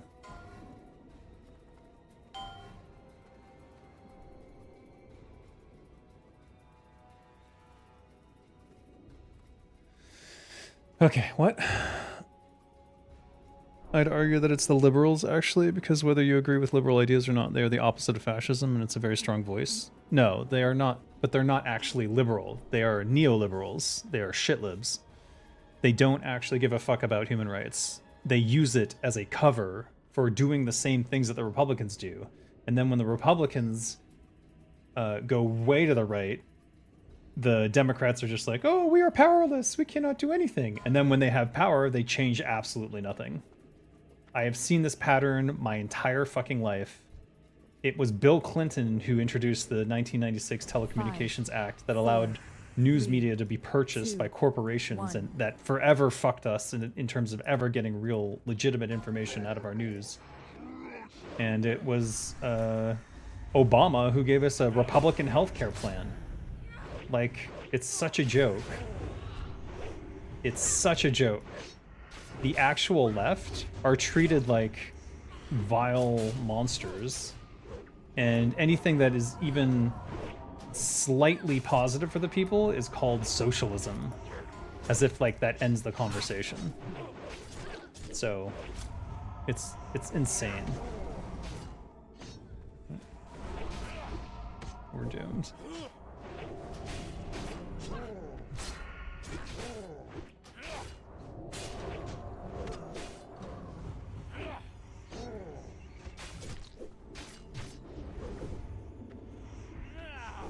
Oh, I need to get to my nature protection potion. Alright, where is it? It is here. Let's move my nature prot down here. Hopefully, we'll be getting his back. We'll just build up stacks.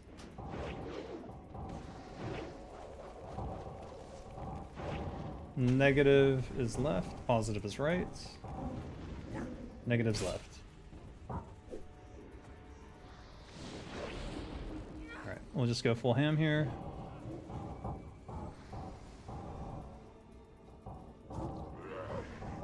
Oh no, why'd he turn around?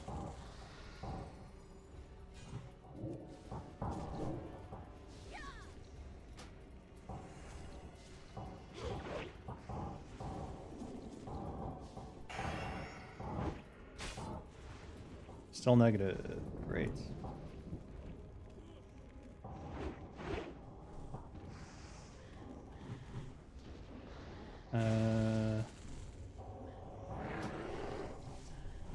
Oh, we were not able to vanish there.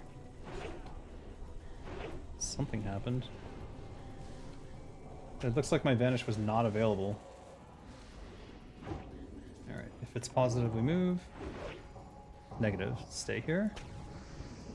And he's turning and facing me again. Alright.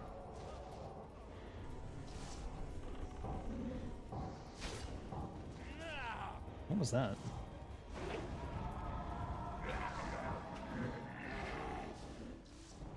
I'm gonna eat this.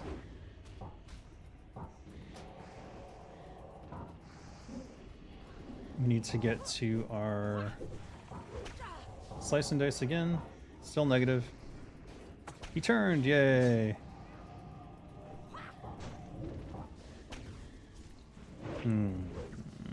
Someone is fucked up and killing me. Oh shit.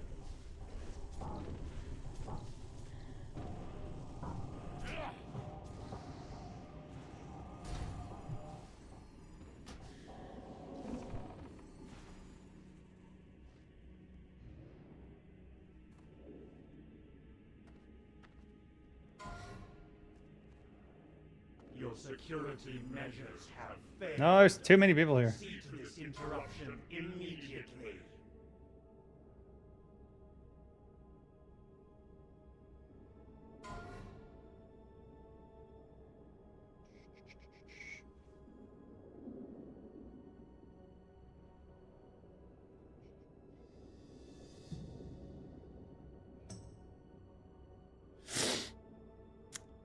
You're talking about the LGBT community? What you described sounds closer to left-wing politicians. Ah. Well, that's the thing. The politicians are supposed to be our voice. And they are evil. They're an evil voice.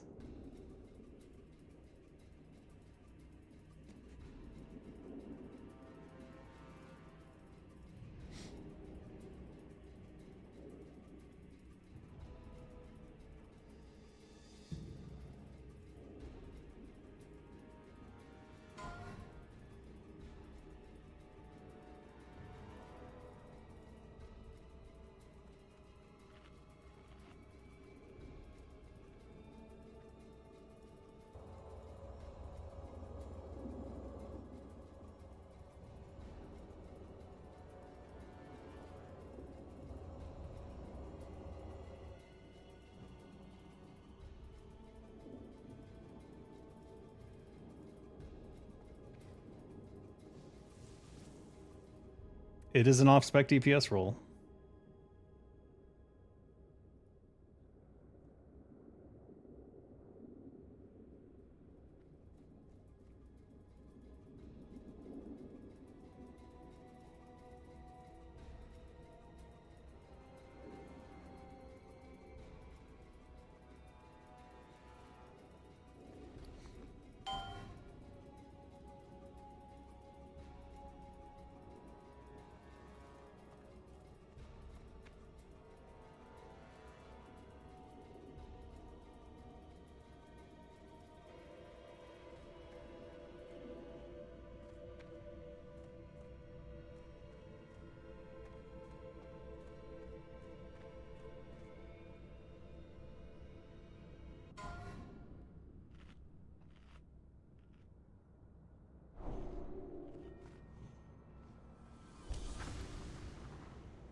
Yep.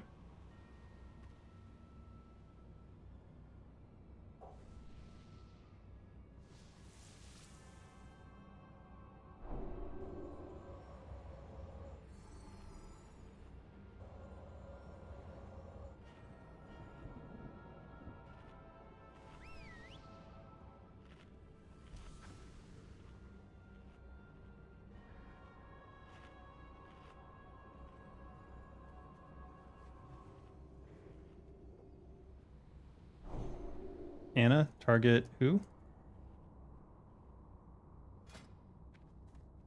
Zuggalinda.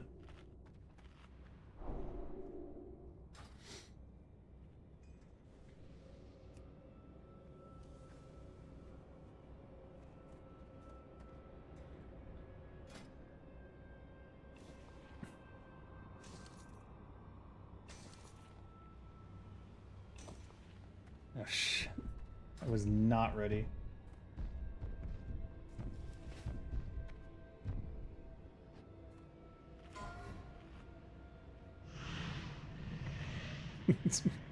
I'm in combat. Let's see if I can get the food buff before something happens to me. Okay. Even's right.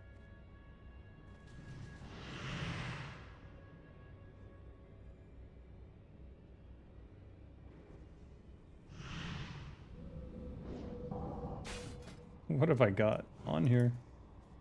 Oh, that's right. This is gonna be amazing. Or shit. We'll see.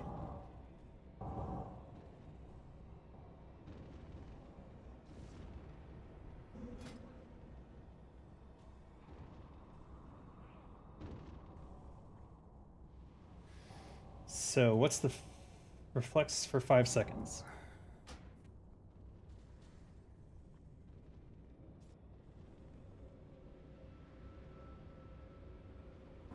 This is it, boys.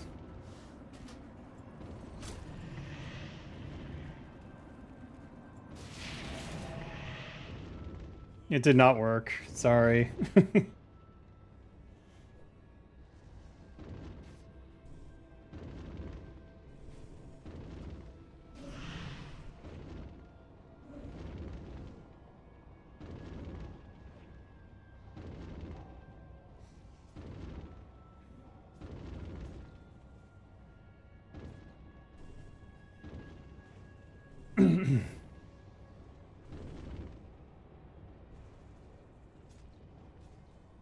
It did not work. So gyro freeze reflector does not work.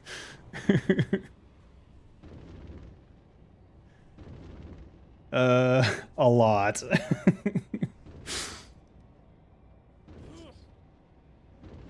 $69K.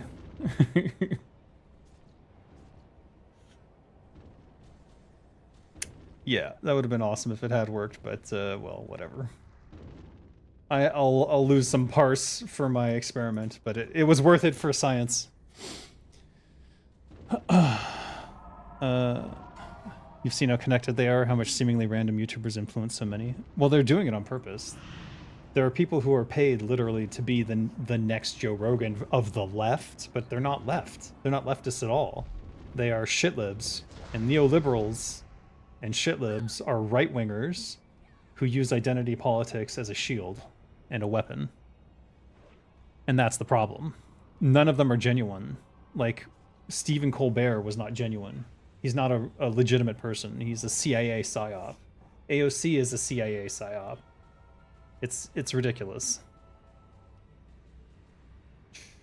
Restrained essence. Resilience of the Scourge, Fortitude of the Scourge, and the Face of Death. It is good that you serve me so faithfully. Soon all will serve the Lich King, and in the end, you shall be rewarded. So long as you do not falter. I foresee no complications at this. They're nowhere near that. I think you've been propagandized. No, I have not. I have not been propagandized. In fact, I have avoided propaganda most of my life, and I am very aware of what is propaganda and what is not. This is not propaganda that anyone is spreading either. The supposed left supports these people as though they are left, but they're not. If you look at AOC's history, you can see she went to Brown University. She went through the program that CIA people go through. She was recruited. She went to Nairobi to give birth control to African people. In that same area, within a couple weeks, there was a CIA op there with drone strikes. You can look all this up. It's all public. You can see that she was not just a bartender from the Bronx. That she literally was already involved in politics long before she was part of the squad, which did nothing but kowtow to Nancy Pelosi. She is Nancy Pelosi 2.0. AOC and Alexandria Ocasio-Cortez. You must have heard of her. She's held up as like the Democrats' new progressive wing, but she literally never fought for anything for the left. She just gives lip service to it, and then she does whatever they ask. That's my point. And it's not propaganda. It's literally just, you can look up these facts online. It's all public knowledge, what she's done, her history, who she's worked with, etc. Alright, where am I here? Let me see. Is Badge of the Stormguard the right call here? I think Mark of the Champion is. Because it's too chaotic. It's too chaotic.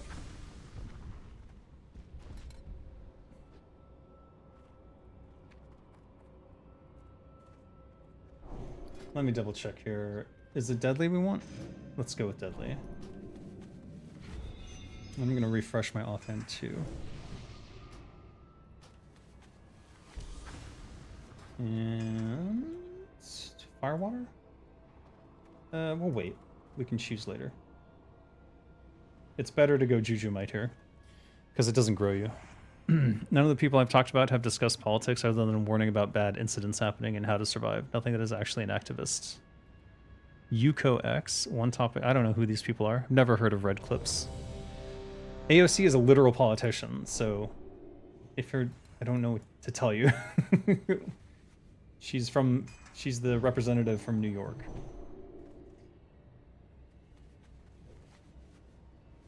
Congresswoman.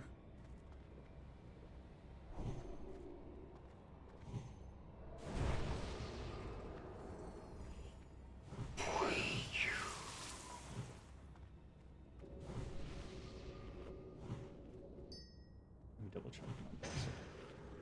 Do I have salt?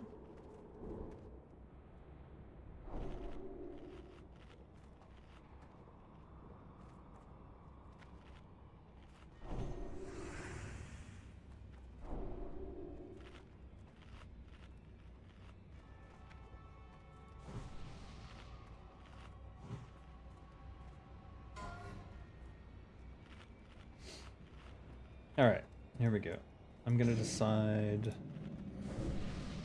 I eat this again? I don't think so. 5, 4, 3, Let's drink this, 2, 1. and we'll go with Juju Might. But we don't need to use it yet. But I'm afraid I'm gonna forget. Obey the call of Kel'Thuzar. Alright, we'll just use a Juju Might here. We also need to get a Juju Chill. I'm gonna grab it now. Poisons are up. Everything's up. Frostpot. Fuck. I forgot to pre-pot. I forgot to pre-pot my Frostpot. That's bad. Alright, we'll move this here. Move this here. We're not swapping, so it doesn't matter.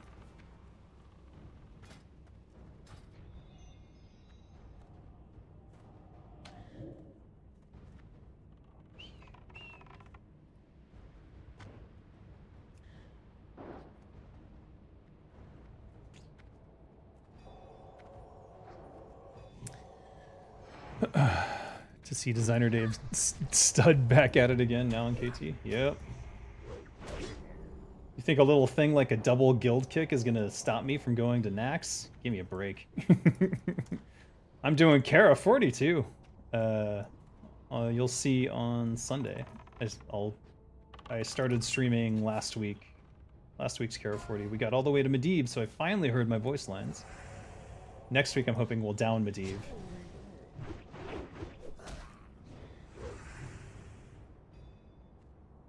There's so much damage going on. I don't know. I don't know if that's good or bad for a backstab rogue. Probably good. Should be good. Oh, that's not a... He's not moving. This one is. Blah. Double guild kick? Oh, you missed all the drama.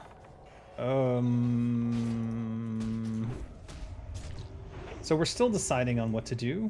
Because it wasn't just me who got guild kicked, it was also my friend Aslan who got guild kicked at the same time. And if you don't know that story, I joined the guild because of Aslan. I joined Nerds of a Feather because of Aslan. But we've now formed our own guild called Absolution. Burp? Absolution. And I'm continuing to run Naxx. Whiskey Warriors wouldn't kick Dave.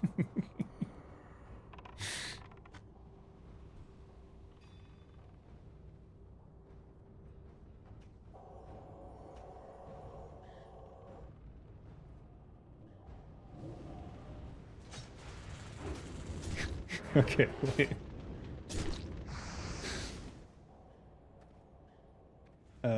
Sorry, totally distracted. I need to focus a little bit. I'll address everything at the end, maybe. Maybe that's a better time to do it.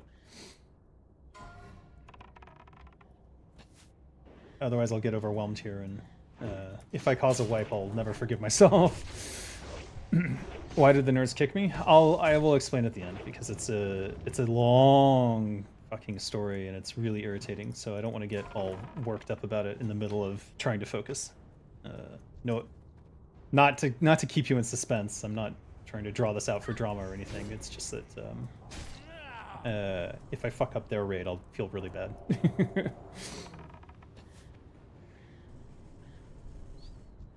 Oh shit.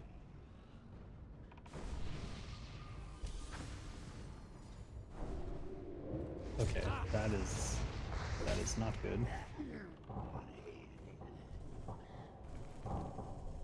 Okay, that's probably gonna cause a problem.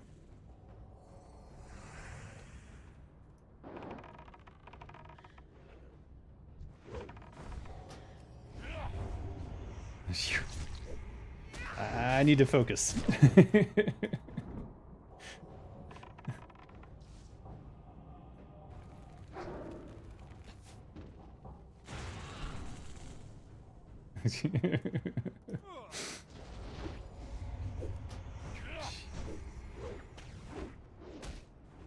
What the shit?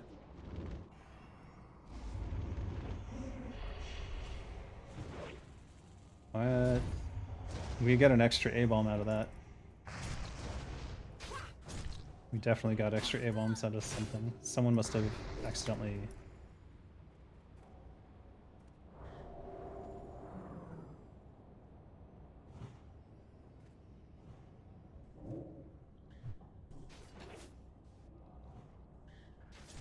That skeleton is literally in us. What happened there?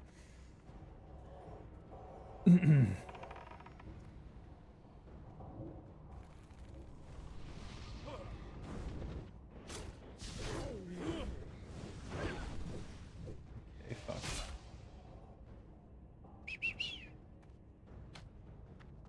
Skeleton. AT in 1 minute. Or less than. That skeleton is definitely too close. Okay, we're good. Did I get an assignment? I didn't get an assignment.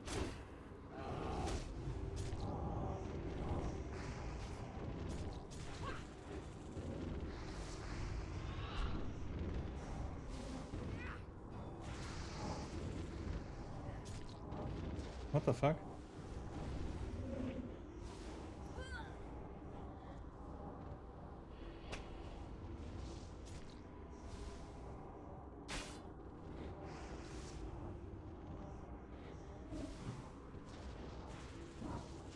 It was Zenrai.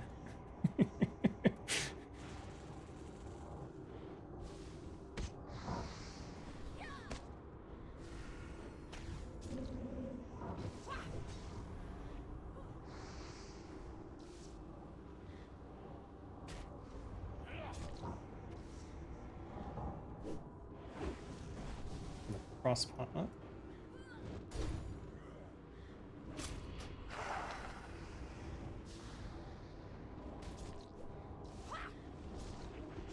This scares me just because this sheep could verge this.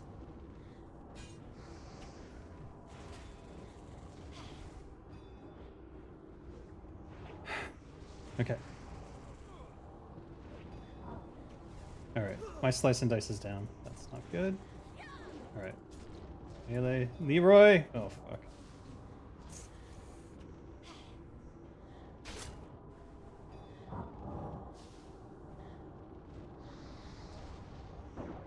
Now's a good time. Now was not a good time. Okay, this is bad. Okay, that's okay. That's okay. That's okay. Kicking, kicking, kicking, kicking. Okay.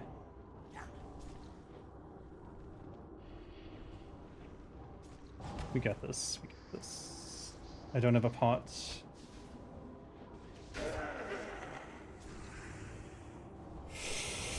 Fuck. Got him. Easy clap, easy clap. Doomfinger. Gem of Trapped Innocence. Desecrated Signet. Desecrated Loot. Mr. Bigglesworth. Okay, great.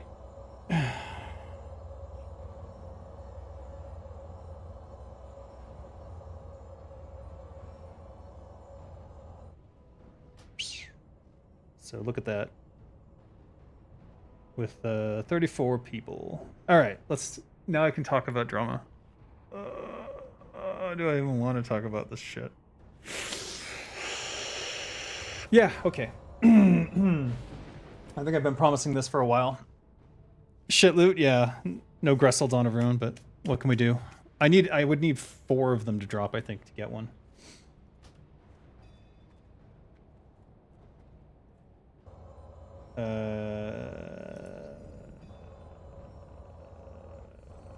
Okay, I'm gonna silence the raid chat so that I can think.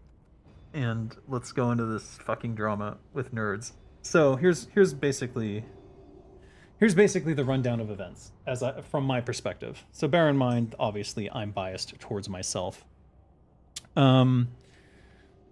So I discovered some things after the fact, but I will tell them in the order that it was revealed to me.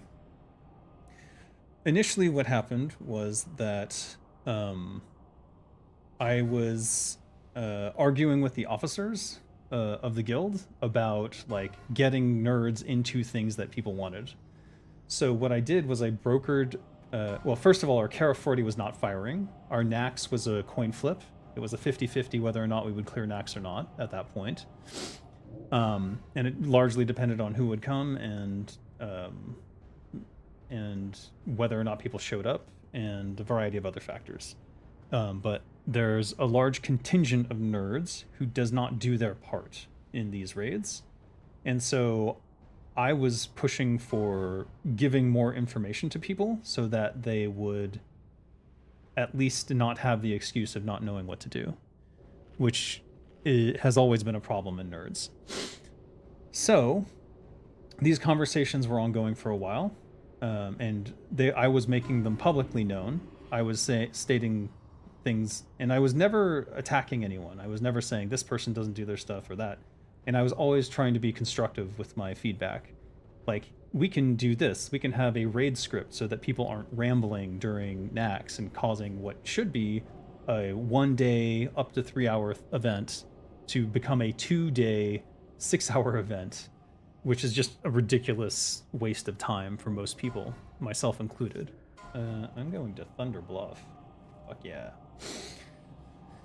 So, and then I was also seeing rumblings from people who wanted to do the world bosses, but because the world bosses are generally controlled by a few groups, previously the World Boss Mafia, and then Dragonwatch is one of them.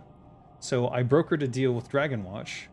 I got in first, and I was killing dragons with them, and then I got up to, they have like ranks there, so I got up to EP, and that allowed me to potentially bring the entire guild in to Dragonwatch. So I started a petition to join, and they require you to do a poll of your guild to see if people will do certain tasks like scouting and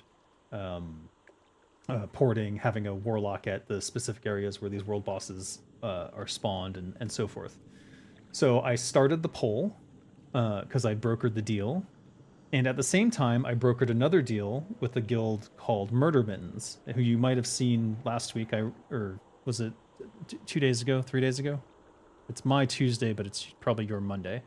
I ran Kara 40 with them, and we got all the way to Medivh. So I had brokered a deal with Murder Mittens to bring in members of nerds to fill in the gaps in their composition and fill in the gaps if people aren't showing up. And that I did because our guild leader at the time, Ella, had said that he was going to do that for the guild. So I took the initiative and went and brokered that deal myself because I knew I had met Murder Mittens through Dragonwatch. So it seemed like a good idea. So I brought that to the guild. I said, hey, I brokered this deal. If you guys want to run Kara 40, and because our guild isn't running it, they had put it on permanent hiatus, or at least temporary hiatus until they figured something out. Though that was entirely opaque. We could not tell what the officers were discussing in regards to that. So I had no idea what was going on behind the scenes. And that was one of my big critiques of Nerds officers, is that they were so opaque. Nothing was transparently expressed to people except for a few things here and there once they're decided. And I think I found out later that it was just because they're so mired in politics internally that they don't even make decisions anymore.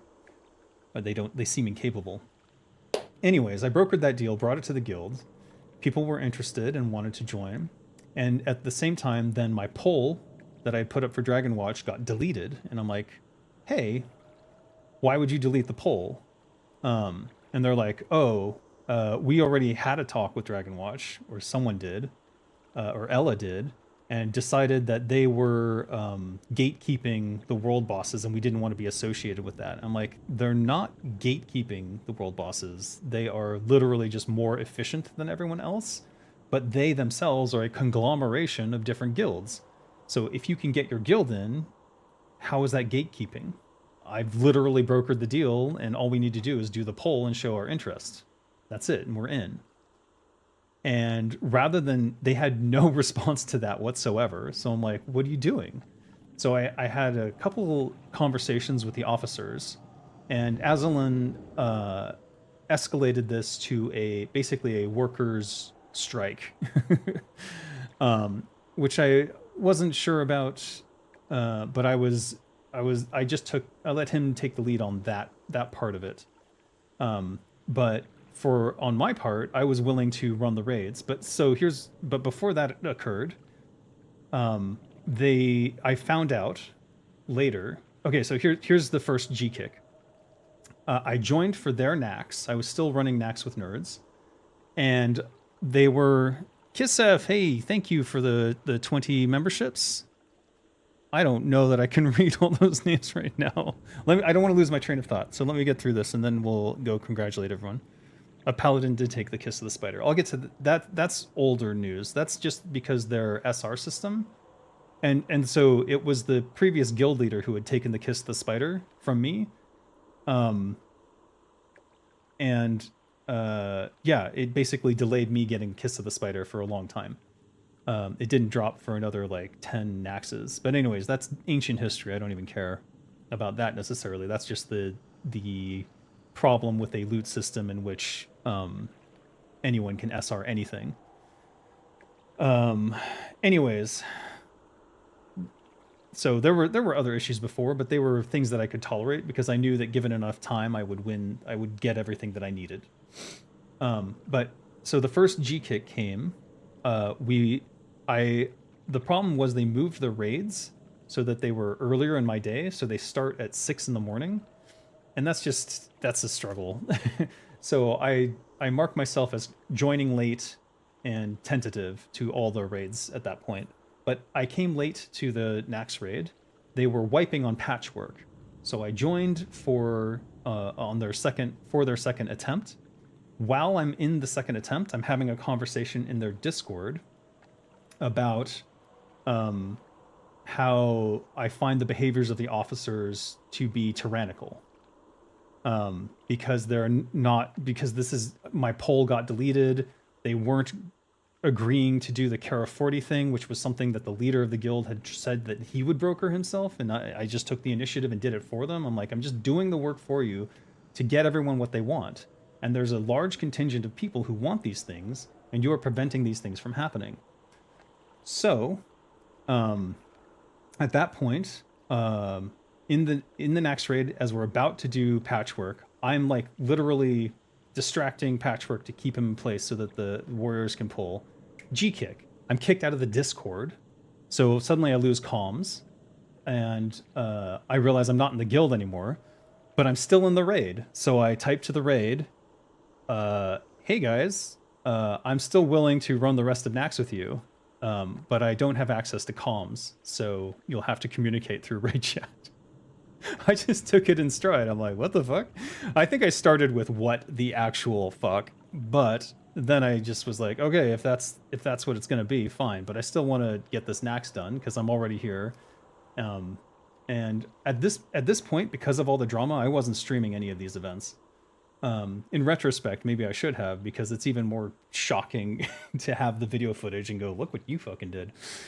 But either way, Azilmar, who was effectively the acting lead at that point, and he was the raid leader, had called a 10-minute delay on the raid while he brought me into the officers chat and discussed with me. So what I found out at that point was that an individual who was the wife of an officer who had the power to kick people had kicked me from the guild because she had emotionally reacted to something I had said. So what they had said was something along the lines of, how dare you call us, tyrannical, or something along those lines. And I said, if you don't want me to call out your behavior, change the behavior. Something along those lines. And then that's when the G-kick happened. So, I stand by my assessment. The officers of that guild were tyrannical and gatekeeping, and them kicking me, someone kicking me at that exact moment, just proves it. And you can say it's an emotional reaction or whatever, but in actuality, I discovered that this was a long-standing plan of one of the officers to get me removed from the guild.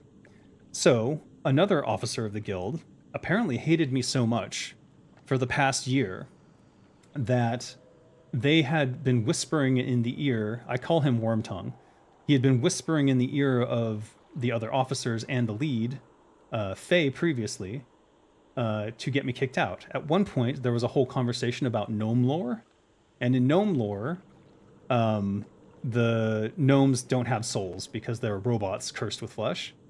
And I was just stating that that was the case, and they tried to turn it into me being a real racist, like in real life. Like I was cosplaying racism, therefore I'm really a racist, which is insane. And so they did a whole post on it. The guild leader, Faye, did a whole post about how that's wrong, and I just replied to it and I apologized. I said, I'm sorry to any gnomes who felt bad. I absolutely did not intend it that way. I was just stating the lore of the game. And you can say whatever you want, but a racist I am not. And the lore is the lore, and I may not even agree. I don't even agree with it. I don't particularly like the gnome lore, or think that gnomes should exist in the game. But whatever the case may be, it is what it is. The personality chemistry just didn't work out, and yeah, this is typical to happen in guilds. Bunch of losers. Yeah. Well, hold on. We're not done. This gets worse. So at that point, I was talking with the officers in the middle of like the raid, Patchwork's walking back and forth, and they tell me that this individual, the wife of one of the officers, had an emotional reaction or whatever, and G-kicked me because of my comment. Then I found out that she lied and said that she did it by accident and that she was just kicking alts. It just happened to be starting with Zenrai, who was online at the time, so that can't be the case, and all of my alts, but no one else's. Weird, huh? Yeah, so she lied, and in combination with discovering later that particular officer who was the wife of this person who kicked me had been trying to get me removed for almost a year at that point, I came to the conclusion that they had been executing a plan to G-kick me at an opportune moment. And they just fucked up because I came late to the raid. They didn't realize that I had actually shown up for the raid, because they don't raid, yet they have all this feedback about when raids should be and all this stuff. So they're controlling the raids, but they don't go to them. So I don't know, but whatever the case may be, they G-kicked me at the worst moment possible, when all of the people who rely upon me for my DPS were waiting for me to get there, because they had just wiped on Patchwork. And so there was a big outcry, and people were like, what the fuck are you doing? And so the officers asked if I even wanted to be invited back to the guild. I'm like, yeah, I've just been trying to do positive things for the guild. I don't understand the reactions that I'm getting. But it sort of proves my point about the tyranny. If people would G-kick me for basically saying, hey, this is tyrannical and you're gatekeeping, and then to G-kick someone is a tyrannical action. And they're like, oh, it was just an emotional reaction. Oh, that person's not even an officer, but they are the wife of an officer. And they are in the same room. They are communicating at all times. He had decided that the thing I had said in the Discord was grounds to G-kick me and told her to do it. So she leaves the guild in shame when I return. And another week goes by. And at this point, everyone who wants things to improve is now quite frustrated with how things are going. Because if I can get G-kicked for bringing them an option for Kara 40 and bringing them the option to get into Dragonwatch, and I get a G-kick for that, that makes everyone very nervous about doing anything positive for the guild or trying to move the guild in a positive direction in terms of improving our raids. So, me and Aslan discussed with some of the officers about what our next steps would be, and what we were just saying we like these improvements, and they were very minor improvements, but basically we were suggesting that we have another raid that is the people who are consistently doing the right thing, and they do the Naxx. And that way we have at least a 1 day, 3 hour or less raid time with all the people who bring their consumes and do all the good stuff. And if people want to join into that group, they can. They just have to follow those rules. And here's the thing about nerds. They had two things. They called themselves casual but competent. And I strongly dispute the competency part because they were not enforcing anything or even explaining to people what they needed to do. And two, don't be a jerk. Well, when one of the officers is fucking trying to get you kicked out of the guild for over a year, they're kind of a jerk. So, anyways, at that point, our conversation with the officers came to a sort of impasse. Aslan's argument was that this was basically a workers' rights issue and that we were effectively forming a union because the people who were doing the right things... Vinny, thank you very much. I'll try to get back to all the names soon. Anyways, at that point, while I'm asleep, both me and Aslan got G-kicked at the same time. So we got a double G-kick while we were sort of waiting for the officers to bring this back to the other officers and come up with a response. And so they G-kicked, so effectively I was G-kicked for trying to do right by the people of the guild who were sick of the stupidity going on in the raids, trying to help them in a positive way enforce the competency stuff. That is to say, I had made several suggestions, one of them being that one of the issues with the raids was that the explanations were long and rambling, and I just said, you know, if you write a script for each raid, then you have a script to follow, and you can hit all the beats, and you won't forget anything. And that way you don't like, oh, and this, and oh, blah, blah, blah, blah, blah, blah, blah, oh, and this. And that by the time they were finishing explanations, people had already forgotten what they were told, and it was absolutely not helpful. And so we would get these long rambling explanations and then wipe. And then another long rambling explanation and then a wipe. Because no one could be called out directly. You need to do this, you need to do that, you didn't use this consume. That can't happen because that's too sweaty. Ridiculous. Absolutely ridiculous. You have to have some measure to enforce the competency aspect of the casual but competent, which I think Whiskey Warriors does very well, and I know Murder Mittens does very well. So anyways, isn't he one of the best mages on the server with full bisque gear? Aslan? Yes. So they kicked basically their top 2 DPS. I was, you've seen my DPS, and Aslan would actually beat me, and he would be the top of the DPS meter in most raids that he would attend, but he was attending less and less raids because it was taking so much time. And so what we wanted to do was create that secondary raid group that was purely consisting of competent people who were actually going to do their parts to reduce that raid time. And anyways, so they kicked us out and never talked to me again. I've messaged a couple people here and there. They've never responded. The raid leader offered to talk to me, but then he stepped down or not the raid leader, the current leader of the guild stepped down and hasn't talked to me since then. And I'm not sure there's any point to it. If it's not an apology, I don't even care to to do it because Jesus H. And that's where we're at. That's where we're at. So we've formed a new guild, Absolution, and I'm making good on my promises to Murder Mittens to bring good raiders to them. And we have other people from Nerds who felt the same as us. And the thing is that during that last conversation with the officers, they basically thought we were bluffing. They were saying, talk about guild drama. Yeah, no, I didn't ask for this. I was just trying to help improve things for that guild, and this is how I got treated. It's insane. So finally, we get everyone coming to Absolution, and I can make good on my promises to Murder Mittens. And if we right now we're voting whether or not to keep Absolution as a guild and continue to collab with other guilds until we get enough of raiders together, or to effectively dissolve Absolution and run with other guilds and get absorbed. So that voting is currently in progress. It's currently like 3 to 5, so we don't have, that's only 8 people voting. Hopefully more people join up and vote, and we'll see where it ends up. You started up a guild, glad you did. If so, yeah. Well, we'll see. We're still voting on it. I don't think I would have the same problem with either Murder Mittens or Whiskey Warriors.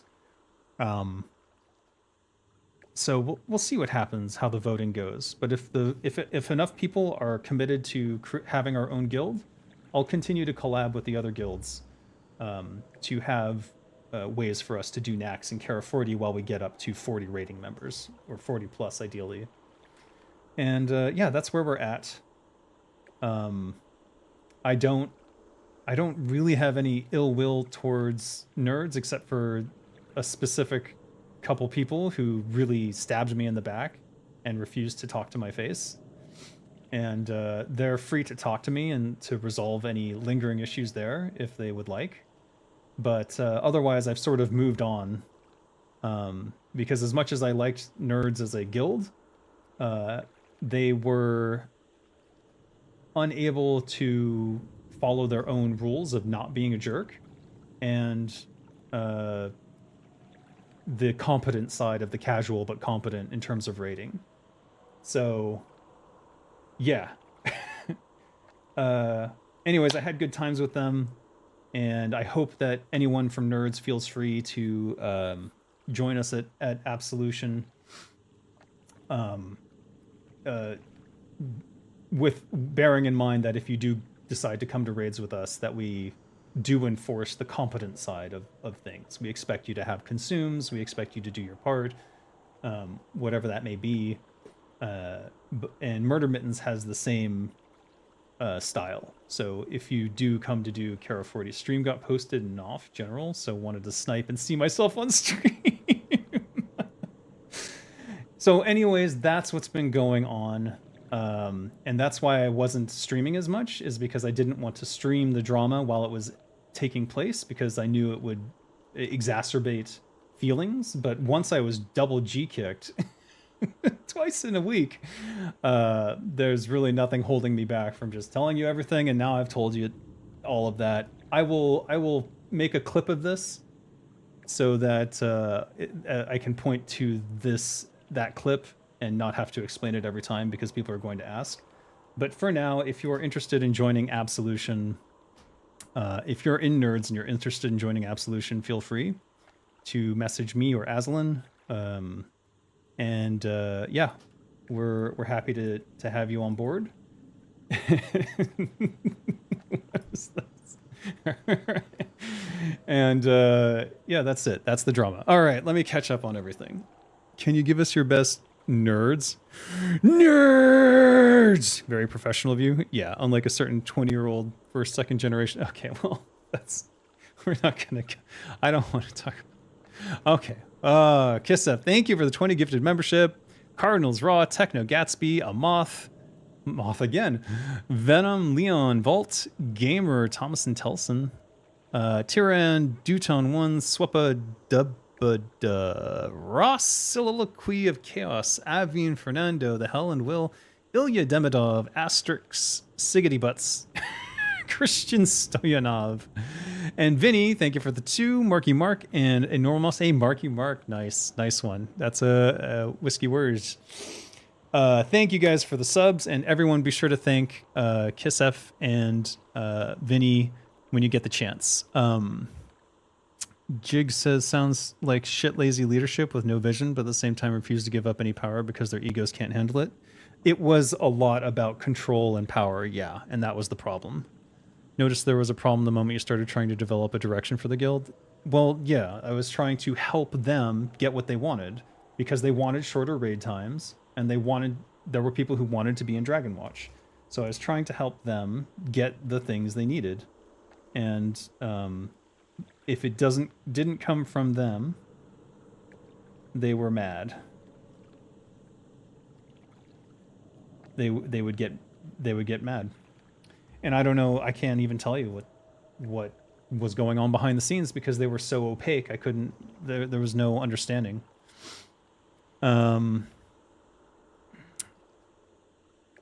She 15, no. Whoever gifted as a Chad, that's Kissef. And Vinny. Sounds like they were offended when you were trying to propose leadership and they didn't want to look like they were being one-upped. Maybe? I don't know. The only thing I heard back in terms of feedback was a rumor of someone else saying that someone had felt insulted. One of the officers had felt insulted. And I don't know who or why they would feel insulted when literally everything I was doing was for their benefit. Because if they can't broker the Kara 40 deal, and I did, so what? Who cares? I'm giving it to the guild. Like, it's for the guild. I don't understand the mentality. You could confuse this story with something that happened in EVE Online. Yeah, it was quite a mess. But that's because the problem with nerds is that it's phase guild originally, and so you have a group of officers trying to enforce a vision of the visionary who's not there anymore. And so then you're guessing what someone else believes the vision of the guild should be. Instead, whoever the new leader was, in this case it was Ella at the time, should enforce their version of that vision. And they should understand that vision. Vision keeping is very important in game development, in game design, and in leading a guild and leading a company, in all cases. Once the vision dies, and is not updated, it's over. Things will fall apart. Corporate necrosis, decay, it always happens. Thanks, Dave, for playing Turtle. Because of you, I started Turtle earlier this year. Awesome soliloquy. Glad to hear it. Let's see. If only that drama wasn't EVE Online and you secretly did some corporate employee rating on your ex-alliance. You should have seen my old rating guild by the time Classic rolled out. Yes. Just proof the stud always wins. Now you're raiding with Whiskey Warriors and doing way better clears. Yeah, it is a lot less time consuming because Whiskey Warriors is casual but confident. Like, they're playing music and stuff and having a good time. Sometimes we have to get a little bit serious and they clear comms and things, but generally speaking, it's always been both fun and quick, which is the perfect mix. And I would say the same for Murder Mitten so far. And we're progressing on Kara 40.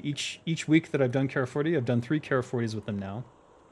First time, we got Incantagos down to 2% and then died. And then after that, it got worse because people had to leave.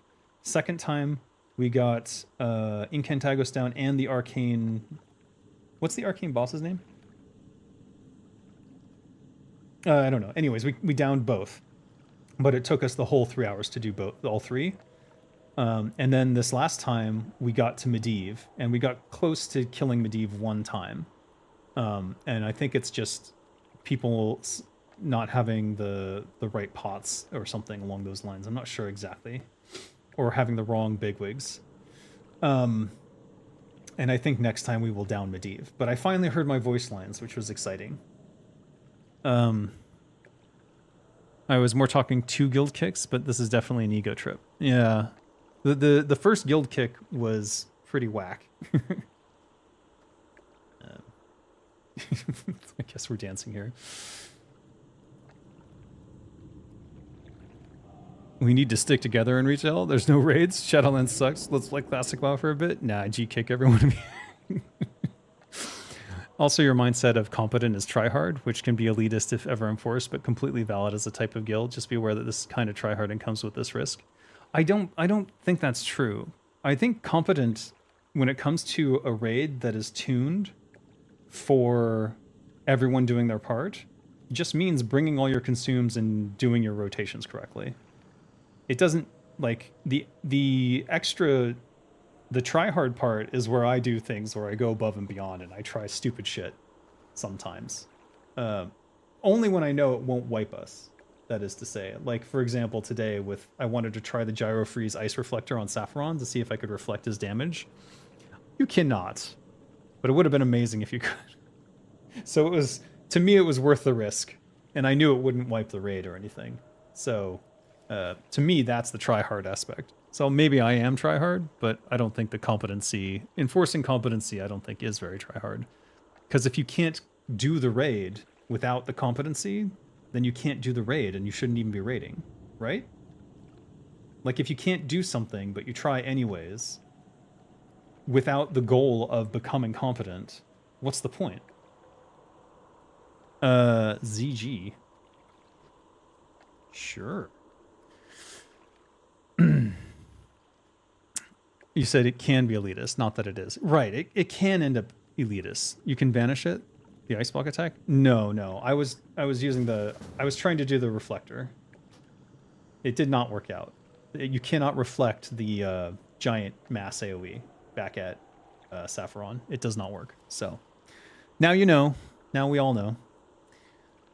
The G kick was a blessing. They were only going to continue holding you back. And unfortunately, that's probably the case, but at that point, I'd been with them almost a year, so I was pretty locked into trying to improve things for them.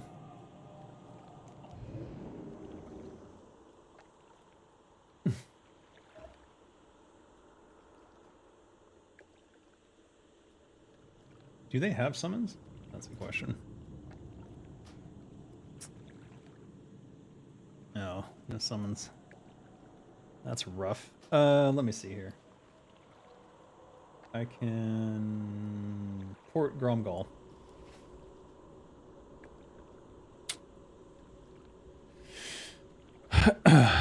You can vanish it. So I haven't tried to vanish it. Maybe I should have done that at the same time. That would have been interesting. There's no point in vanishing it, though. The ice blocks are all around you. But you can't reflect it. Now we know.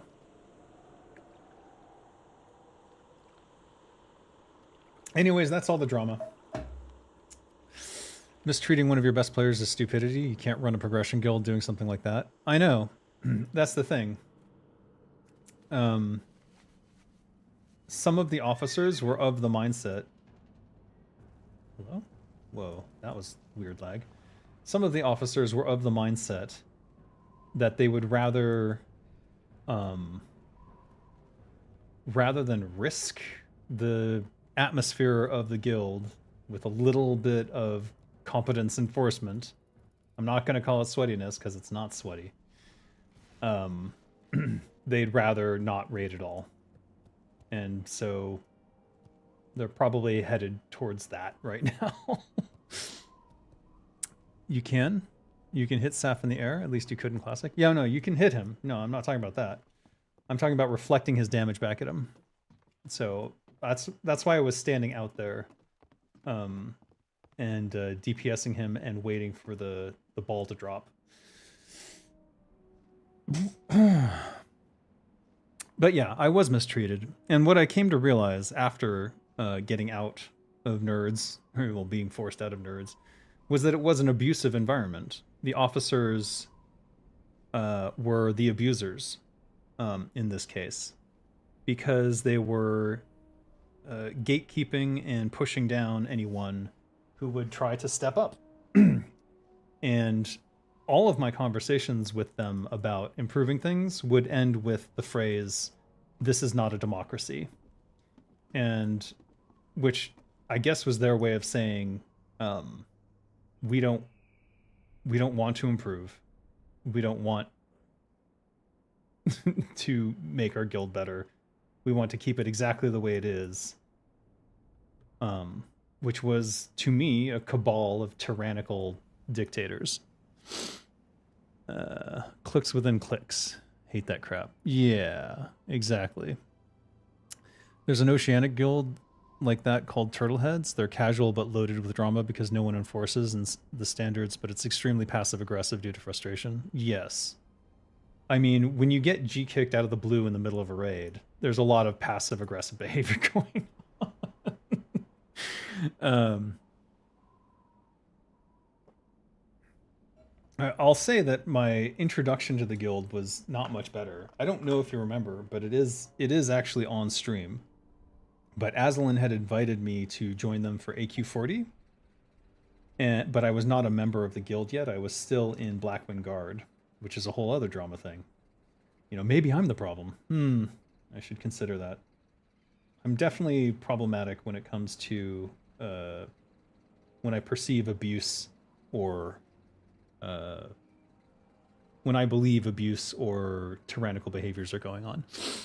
But anyways, the first time I tried to get in, they were basically like, no, you're not joining us. You're not in our guild. I was like, but I was invited by one of your guild members to join you on this AQ40. And they're like, nope. I'm like, wow. Okay. Never mind then.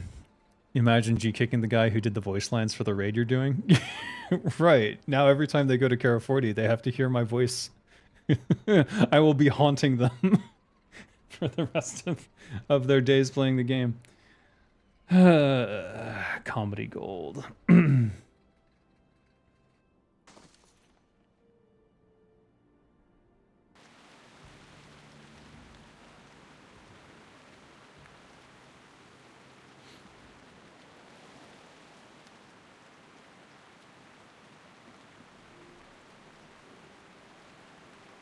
But yeah, it's like,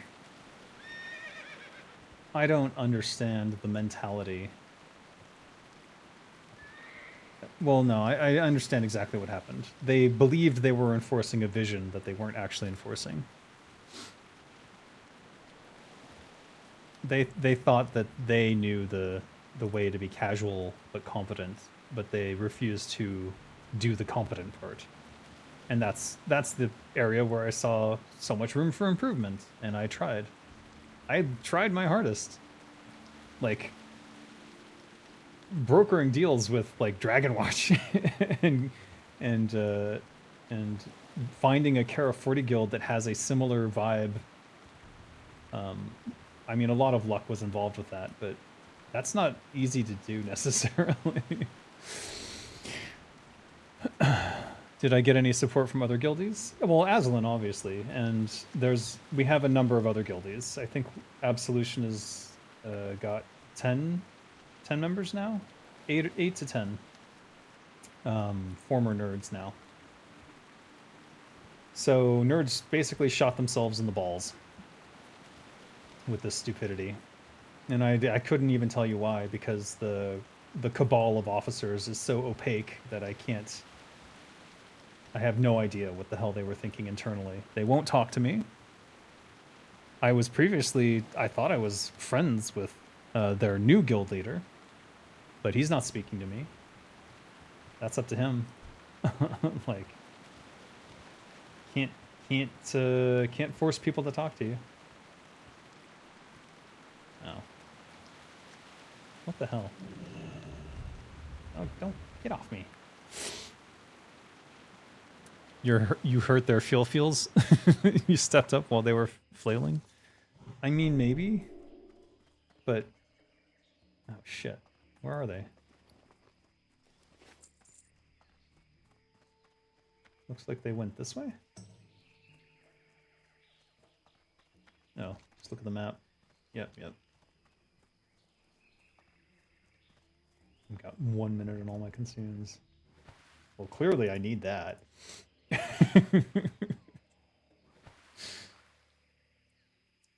I don't know what's wrong with me, but when you said shoot themselves in the balls, the brain rot in my mind suggested a gruff voice saying, Freddy Fazbear, shoot them in the balls. What? Don't even know what that is. Is that a reference to that game? Some game.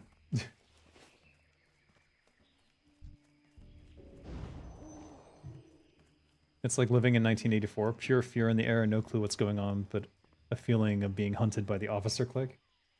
Well, that's the thing, like, I shouldn't feel that way, like, no one should feel that way. It's kind of ridiculous.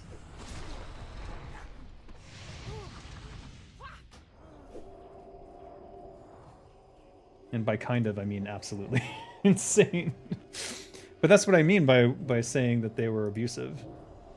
It was an abusive relationship within that guild. Predominantly because of how the officers handled things.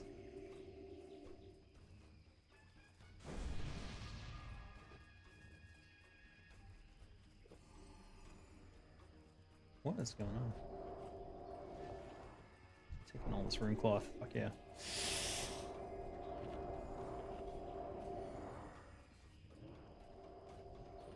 I need to get my main hand poison. After this, maybe?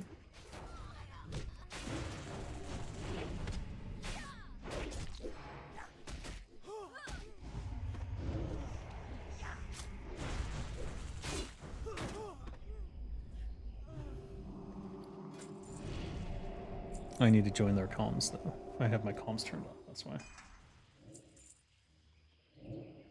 Oh, shit.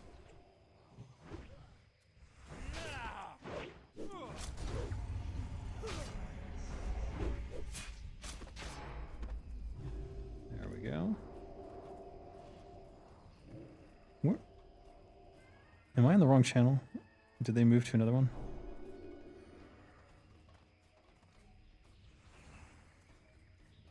No. All I hear is sneezing. Bless you? Are you okay?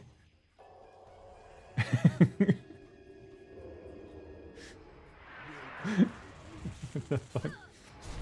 Step right up and die. Oh, I have my riding gear on. Shit. I don't know if I could even switch fast enough. Let's try. Oh fuck. That did not work. It partially worked. No, it worked. What is happening here?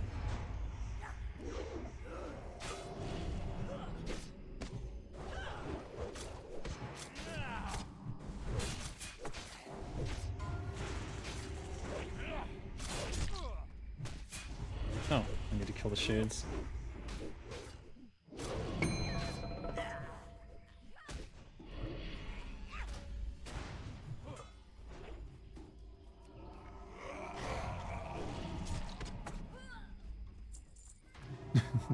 Speaking of loot pinatas. Do I need that? Blood soaked? Don't need that. We'll just greet it. I would like to have another one in case.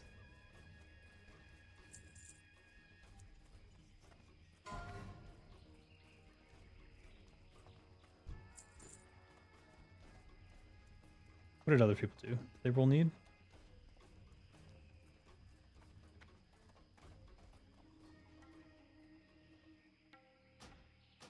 Meh. Iron beef one. Wow. Why don't I just join Whiskey Warriors? I might. Right now we're voting. So for Absolution, we're voting on whether to form our own guild or to dissolve and go to other guilds. I think the main thing is that I don't ever want to be potentially G-kicked because of a change of leadership or some other bullshit going on. Or drama. I need to prove I'm worthy. I need to get the Thunderbringer. Yeah, Thunder Fury, I don't think that's happening. What kind of things do you think an Adventurer's Guild needs?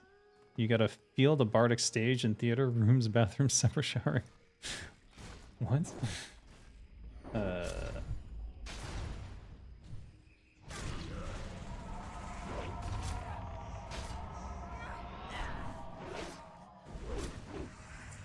Okay. I'm gonna... I need to prep Badge of the Swarm Guard. Oh no, Badge of the Swarm Guard is in my bags. It's in my bank.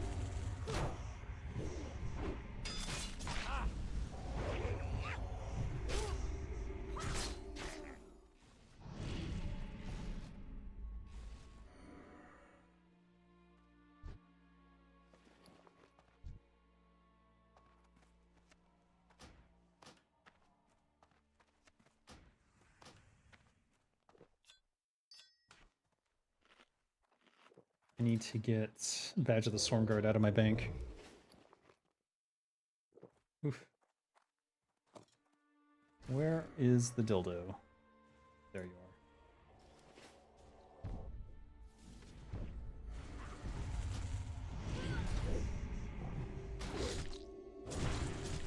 are. Alright, I'm saving my cooldowns for the boss.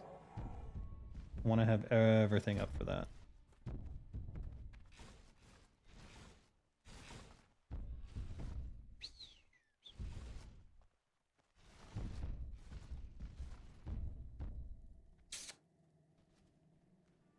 Let me see. Do I have everything I need up? I think we're fine. Bah. Swarm Guard's ready. Kiss is not.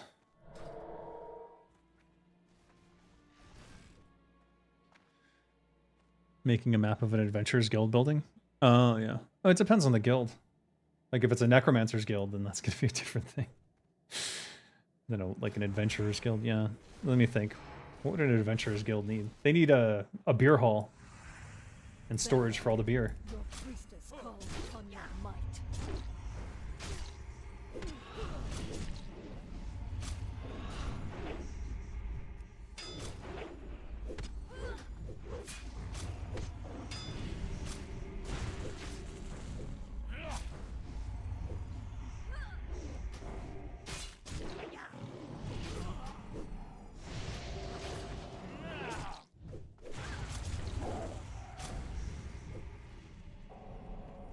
1,200 DPS, not bad.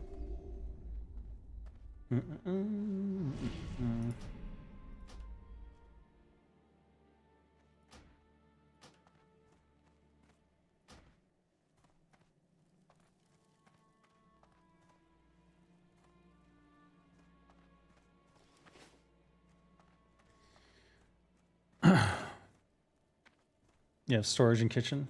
No, a mead hall. You need a mead hall. That's where all the fun stuff happens. Like, I think the Adventurers Guild in Skyrim is pretty good. Yeah, I would go there for inspiration.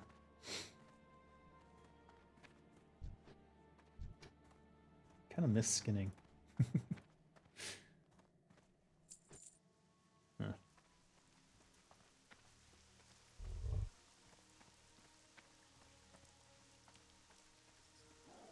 Am I winning? I would say so. If playing WoW is winning, then definitely.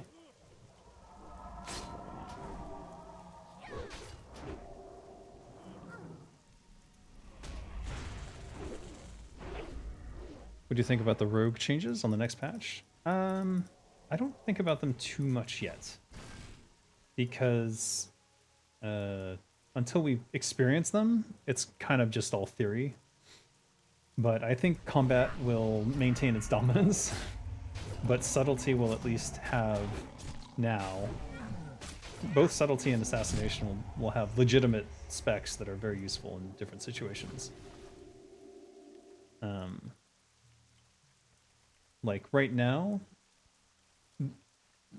basically one rogue still does like expose armor and that's it. With the new one, every combat rogue can potentially easily take expose armor without losing much.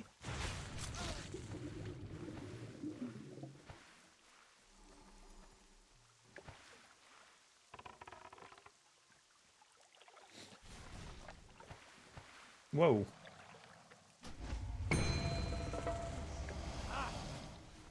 I'll just keep Swarm Guard. I don't think the fight will last past my Swarm Guard, so. Oh, he's coming.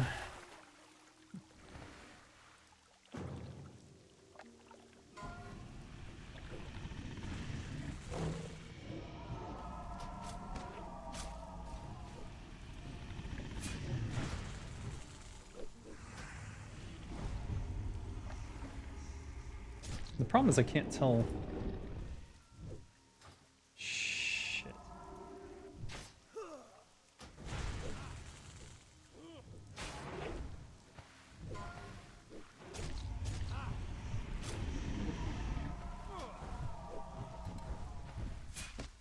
Oops. Okay, that was a bad slice and dice. I'm gonna land on land. Yeah, that hurt. But good thing I'm a rogue, right? That was a waste. I should have eviscerated there. Jeez.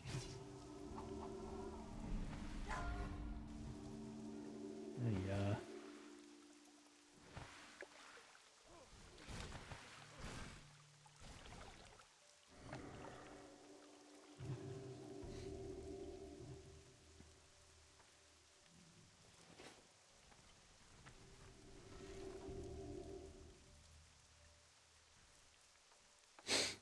You know, I could have rolled greed on that.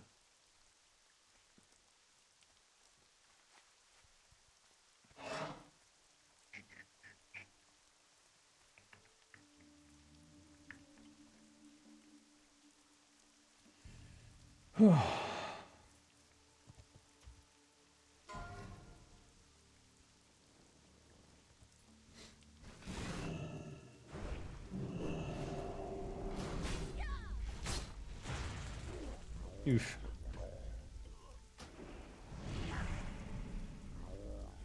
Uh-oh.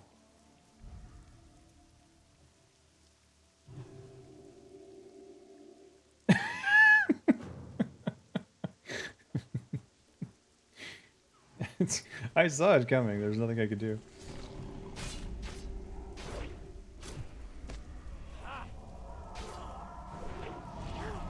Alright. Let's get my main hand poisoned. No, I have main hand. It's the offhand. Question: is it realistic for an adventurer's guild to have an open bath? The assumption is that since everyone is combat capable, you can realistically stop anyone from being bad. It depends on the culture. If the culture is one where that would be acceptable, then yeah, like Japanese style, yes.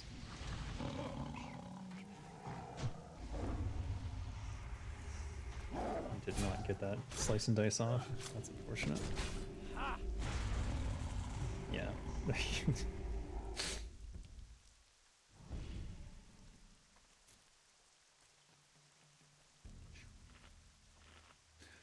Like if you have a puritanical culture, then definitely not. You cannot enjoy Skyrim at all? Why? They do have an adventurers guild. They have... It's the first group of people you meet. Offers you to join their adventurers guild. So let's talk about the rogue changes a little bit. So combat superiority will be maintained because of the reduction in ticks based on agility for energy, which means that, and I like the blade flurry change, even though people are whining about it. They've removed the haste from it, which means that it's no longer a single target use thing. And that was always kind of what bothered me about it. Oh shit.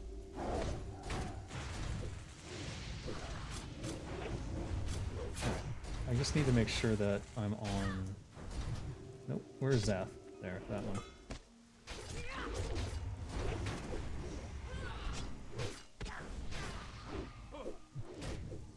I cannot get his fucking back. Alright, lead on Thekel.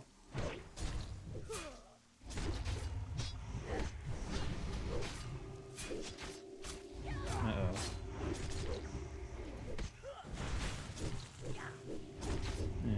Orcan will be last, I guess.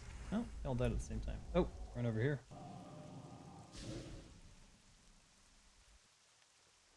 Where's the tiger boss? There it is. Kill me with your rage.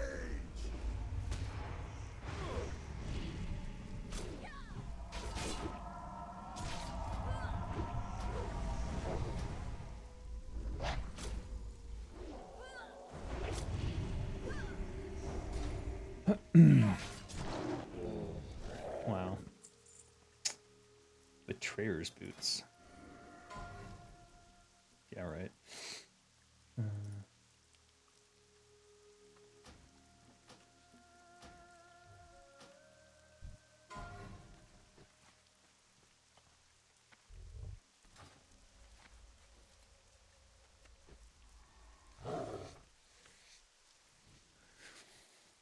That's the companions, a different thing to an adventurers guild? The companions are an adventurers guild. What are you talking about? You've never played Skyrim, so how would you know? Give those boots to those nerds. I'm just rolling greed on everything. Or almost everything. Oh.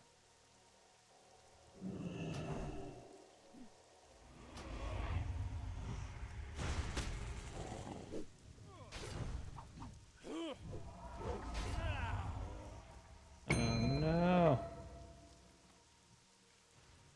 Oh no. I can't vanish again.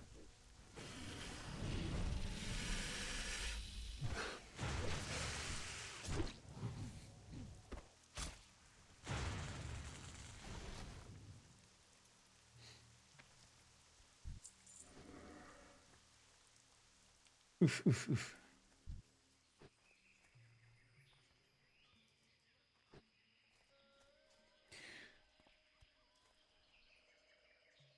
You've tried it, you didn't enjoy it? Seen a lot of gameplay to the point of being okay-ish version? Well, yeah. Alright. If it's not your cup of tea, it's not your cup of tea. Fair enough. I enjoyed Skyrim for quite a while. In fact, that's one of the earliest streams on my channel. You can actually see me playing with my, at the time, 3-year-old on my lap. And now she's 13, so...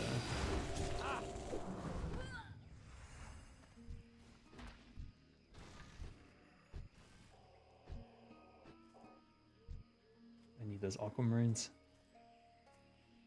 Gotta get swim gear for my druid. You just like the narrative, how they handle magic, how weak weapons are, and just the graphics are awful? Well, I mean, it's quite an old game. You love Oblivion, though? Oh, well, and they just did the Oblivion remaster. You must be in heaven. I haven't even played it yet. I started it. Should I be mounting it here? Alright. Okay, fuck. God damn it. Got debated. Let's mount up. Engaged in a fight. Why is it so hot in my room? What's going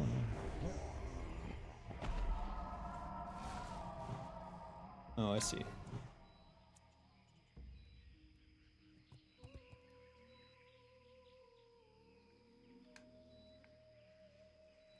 There we go.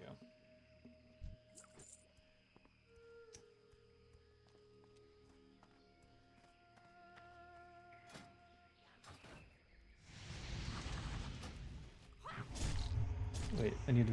Oh, shit. This could end poorly. Alright, it's fine. We need to get the priests.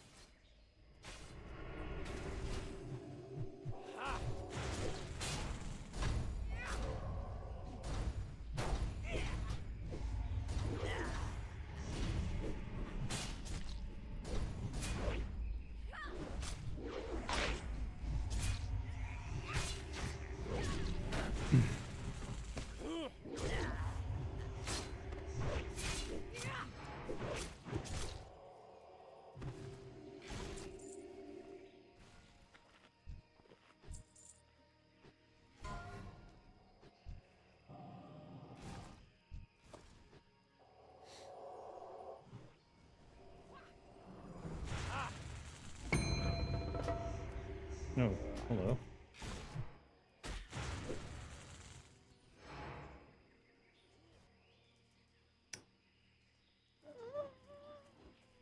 Okay.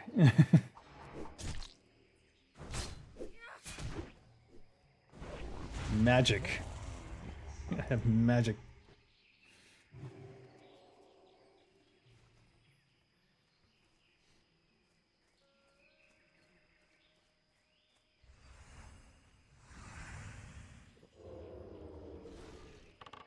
No cash, can barely afford bills. Well, that's not conducive to getting a remaster, is it?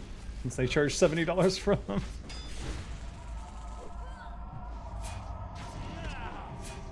Oh shit, my inventory is full.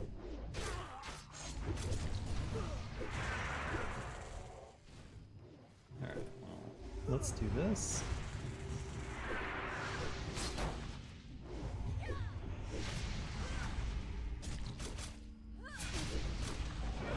Alright, we have to do some shit.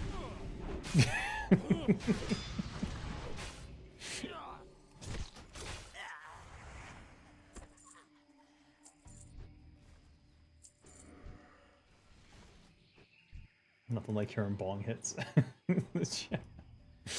What?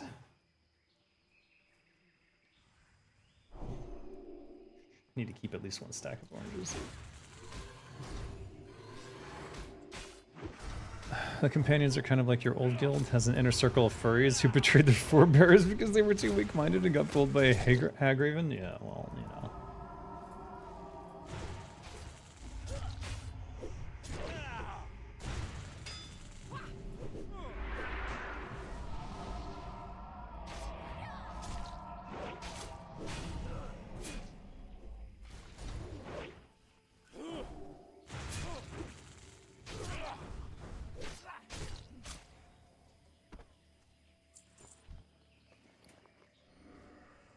I need to clear some inventory space, send some shit off. Let's go send mail to Keeps. Grab some of these, and some of these, and some of these. And some of these, and some of these. Let's see. This. Get out of here. I should clear enough space.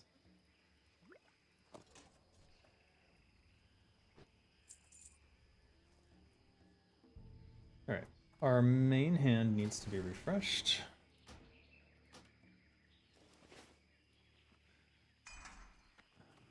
Companions, from what I know, do the former but are still different from the Fighters Guild. They're an Adventurers Guild. They literally call themselves an Adventurers Guild, so I'm not sure what to tell you.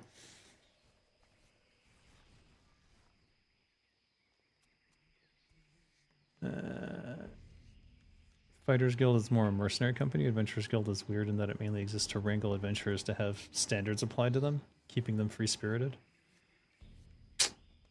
The Oblivion Remaster Studio just laid off 300 people. Yeah, I know. It's fucked. Everything's fucked. People don't understand how fucked the game industry is right now. It is basically in free fall by any modern standard.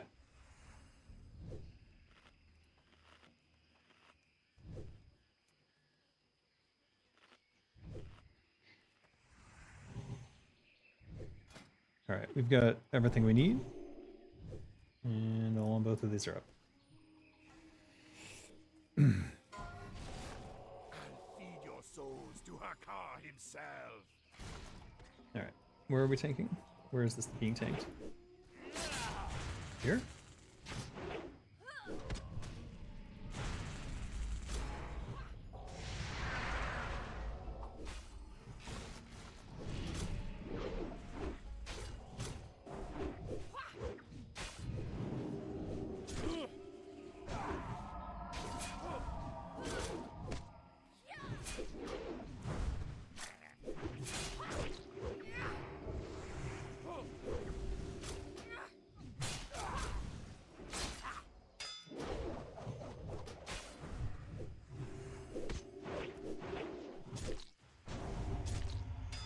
Did Swarmguard not go off?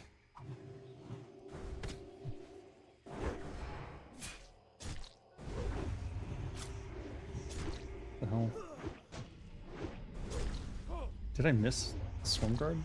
Did it fail? What happened? So confused.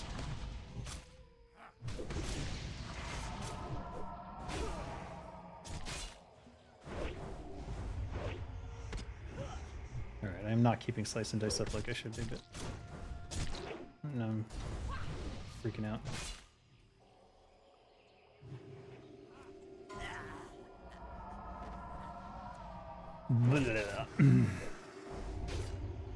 Just read everything.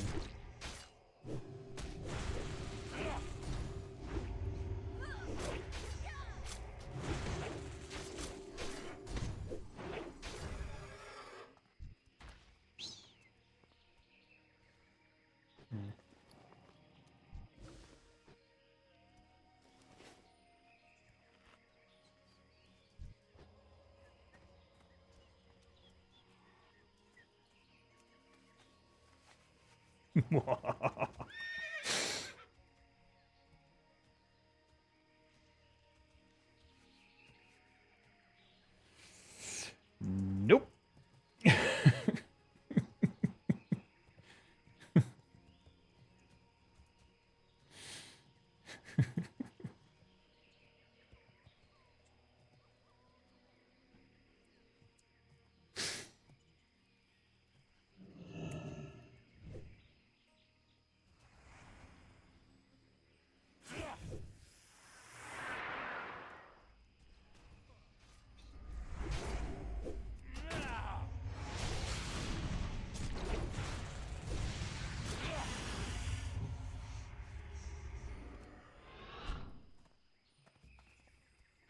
How dare you?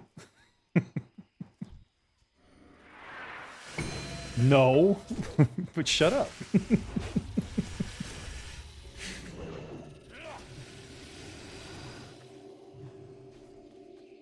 Oh my. I die all the time. I died today in Naxx on Saffron. It was for science. Yes, that was for science. We skipping snake? What's going on? We're not doing spiders? Don't you want another idol drop? You sure about that?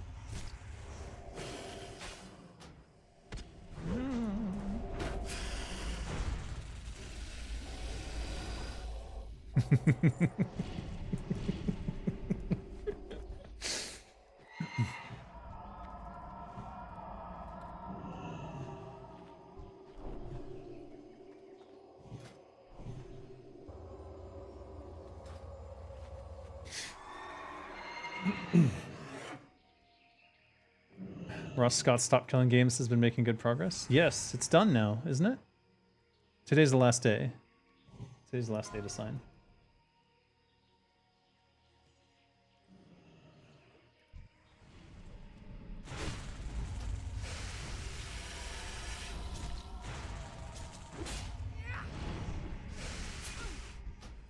Okay, Swarm Guard went off this time.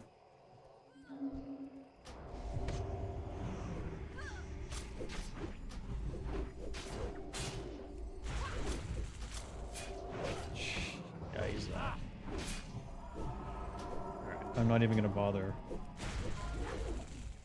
Oh, worm poison. Whoa, whoa, whoa.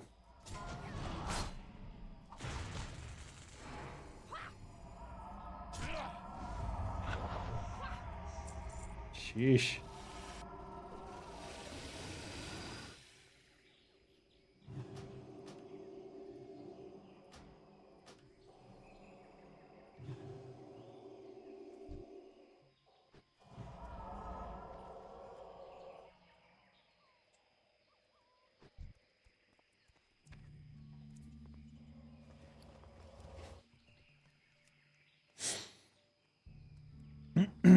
Game Pass is a death sentence for games? Well, yeah. When did I leave Blizzard?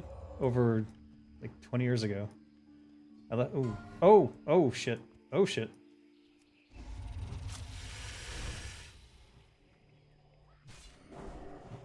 Oh, for fuck's sake. Ooh. never seen that happen before. Oh my god, fuck.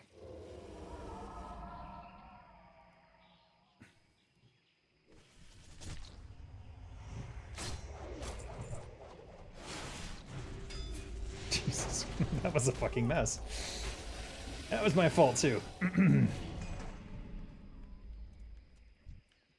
I took the corner too tight.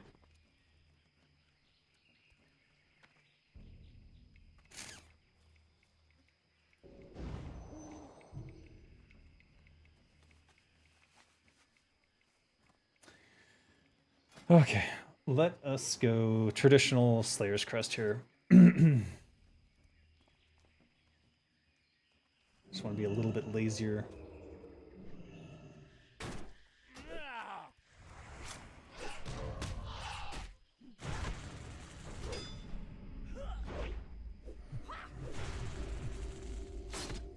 Wow, betrayed.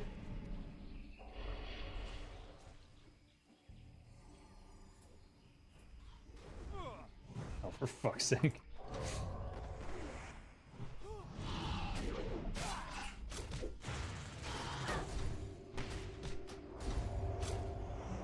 Run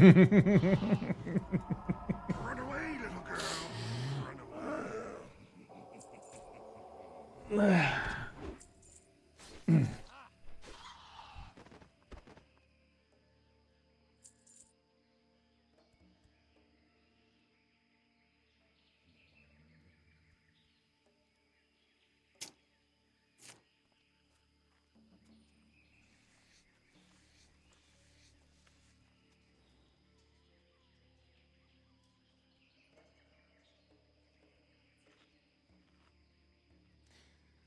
All right. If you were to uplift one of the animals closest to sapiens besides apes, what do you pick? You pick ravens? Ravens are good. I think whales, but I think whales are already sentient.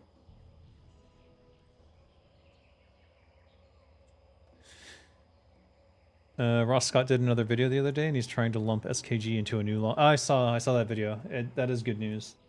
If we should latch onto any existing laws that already would enforce the policies we want. Am I not getting a res? What's going on?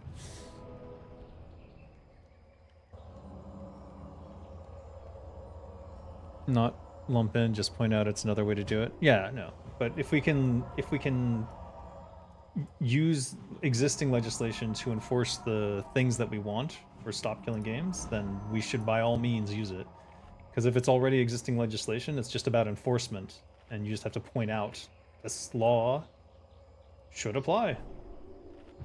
And once that law is pointed out, then it's just about enforcing those laws on those companies, whatever the consequences may be. Usually it's a slap on the wrist and a fine, and then they ignore it. But you never know.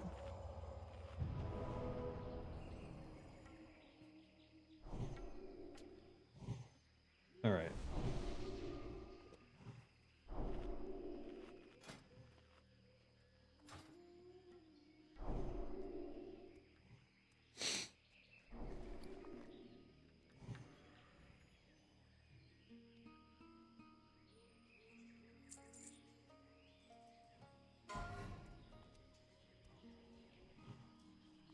No, there it is.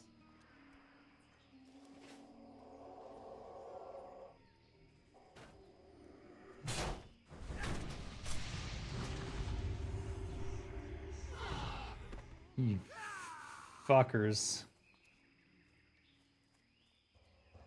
Kill square, I go in, I get it down to 1,000 points, and then you both run away. You fucking pussies, god damn it. I'm not using any more consumes for this fucking raid, Jesus Christ.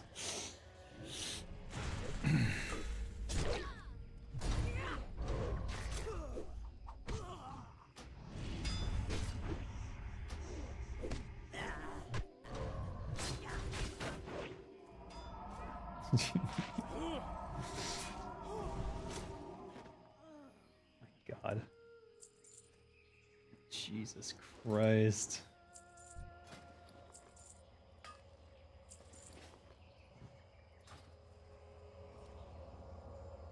11 gold. I think I died less in Naxx. It's not, it doesn't exist, it's being proposed and an opportunity is seen. I see, I see. Best chance we've seen in a few years, to say the least. Yeah, guaranteed. Well, the thing is, like, this is what people need to understand about government is if you don't fight for it, then it's never going to happen. You have to fight for these things.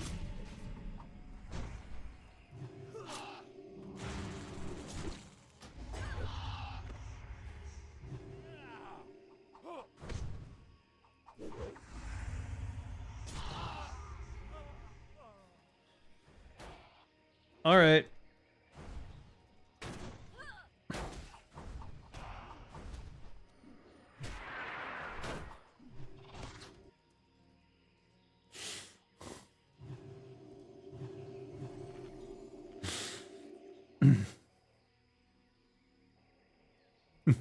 Fucking goddamn it.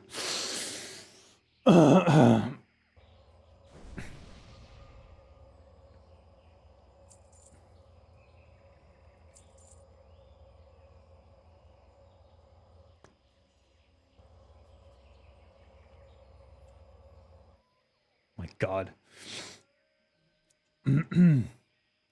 Anyways, right now these game studios are completely unaccountable to anyone. So they don't even care. And they have no reason to care until we do something like this. Now they suddenly have to care.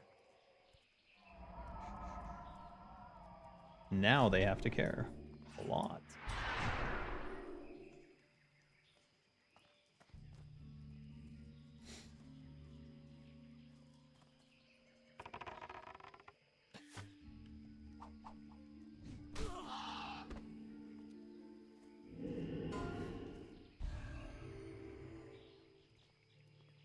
Oh my, it was itching.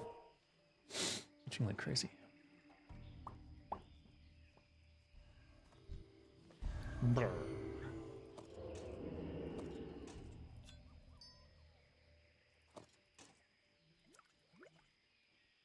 there any stray coins? Yeah, here's some. What? Shit.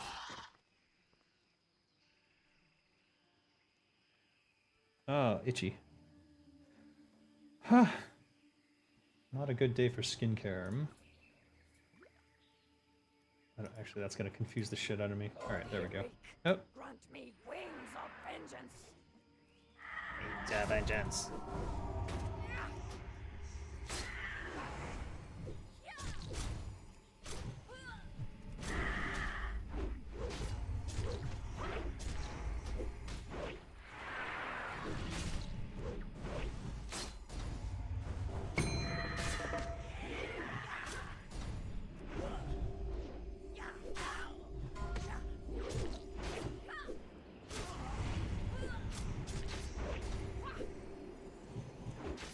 I'm a dying. I'm a dead.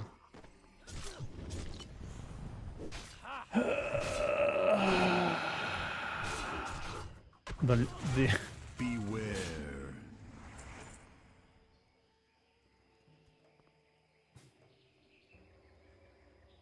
What the fuck? Who's gonna pay these bills? I didn't get any heals. There's plenty of time. Oh. You're supposed to cast like a regrowth or something before that happens?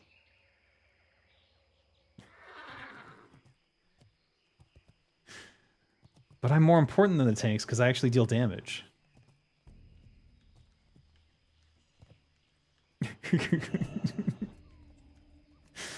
I don't need you to prevent that. I can prevent it myself.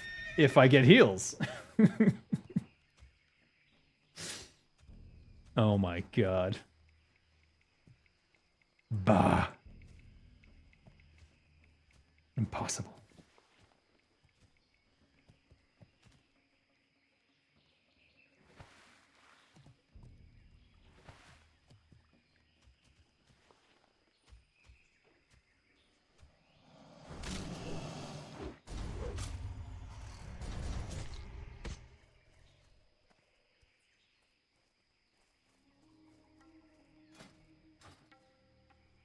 Oh my gosh.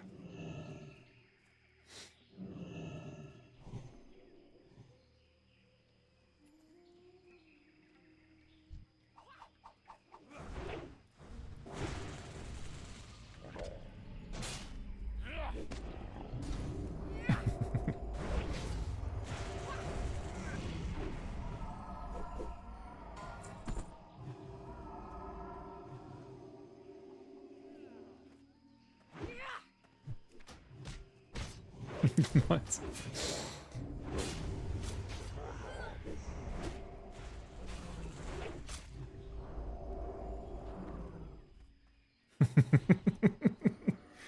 That is correct. I did indeed say that.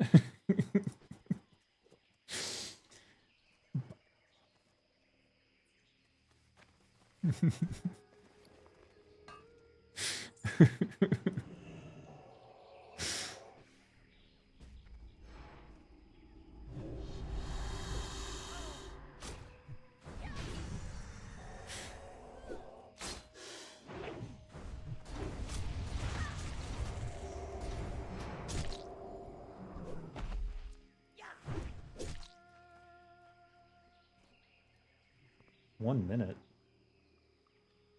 Oh, it's the blood of Hakar.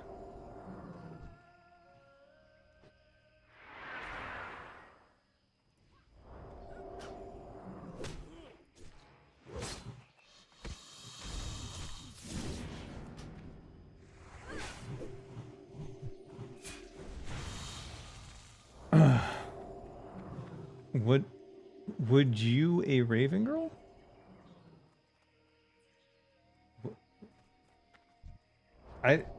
I don't understand the question. Would I a Raven girl? Would I be a Raven girl? Would I?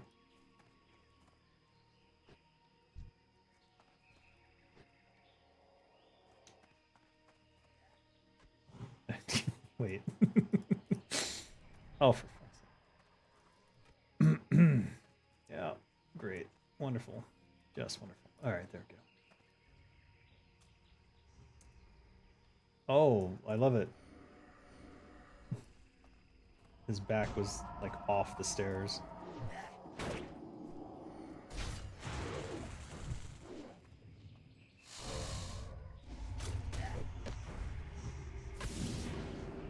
I'm just gonna stay on the soul flare.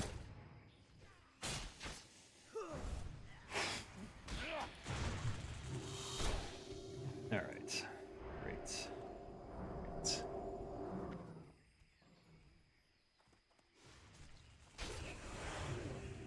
Alright, this is the one consume I'll use because I have them in overabundance at all times. Now I have to go back to the Badlands. Kara 40 is not till next Tuesday though, and that's the only other raid I'm running at this particular moment in time, unless we decide to do an MC or something.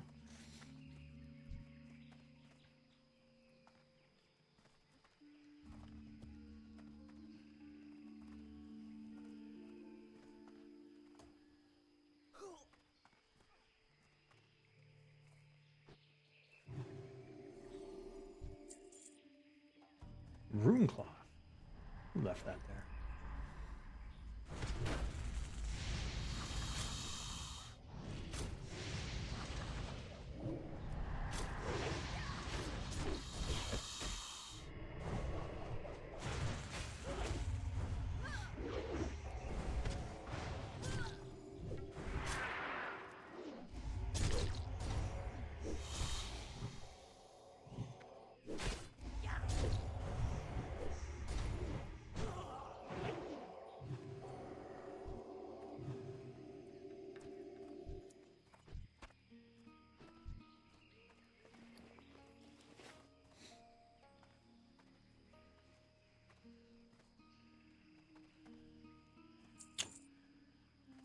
Just a couple of pieces. Oh, we were almost pre-raid this for Sword Rogue.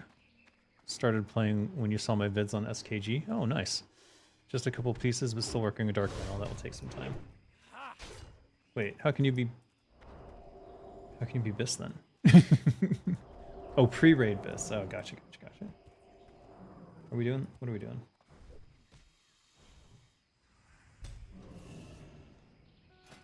All right, I'm.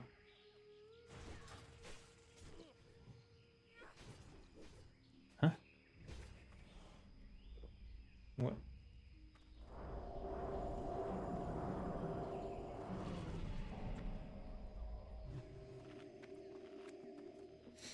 All right, I'll eat these raid foods just because I have so many of them.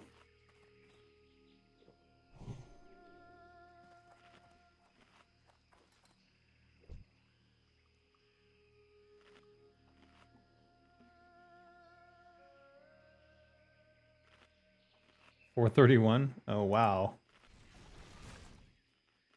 almost 400K. What the fuck?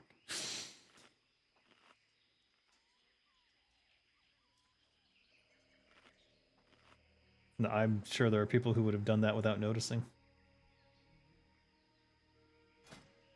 Merchant doesn't like me.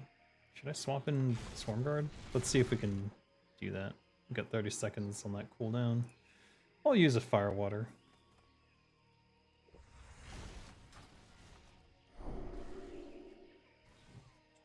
Oh, fuck.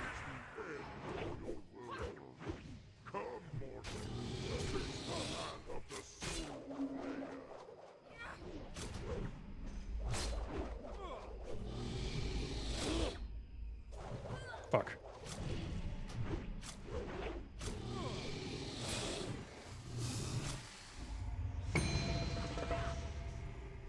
Why am I stunned?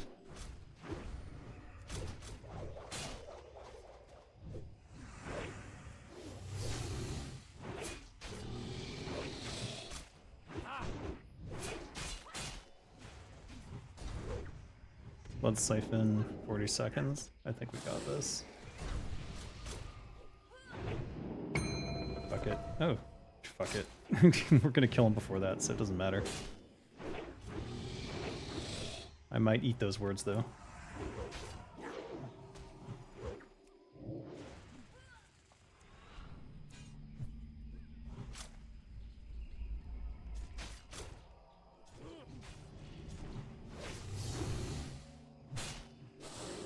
Oh, shit. We're not gonna make it. I regret everything.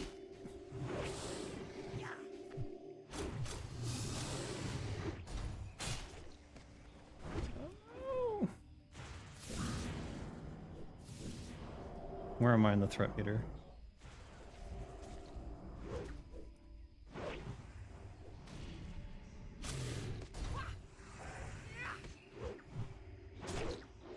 He's dead already.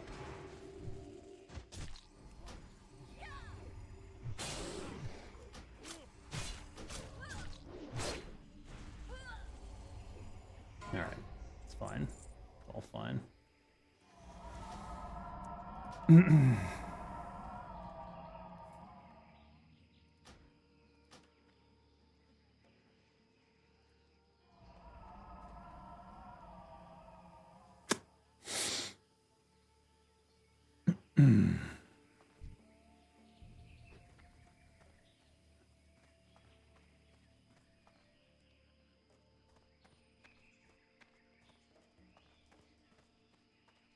Blurg. Well, that was sloppy for me, but fine. It was fine. What is sparkling here? Some piece of... Alright, there we go.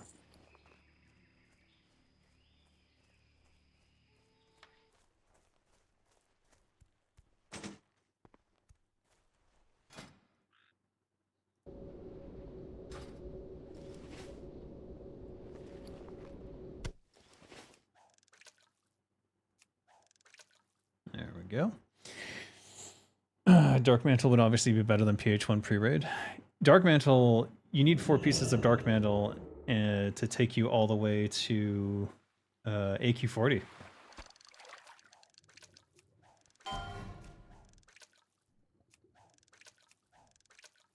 You need 4 pieces of Dark Mantle. You can even take it all the way to Naxx.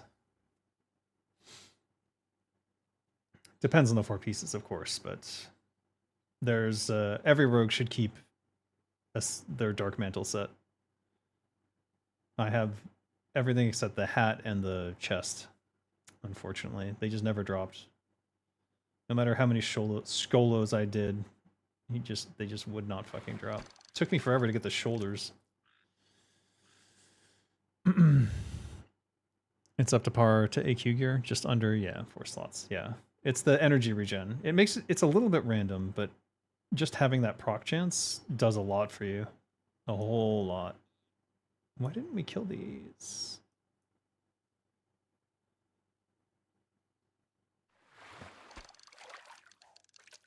Yeah.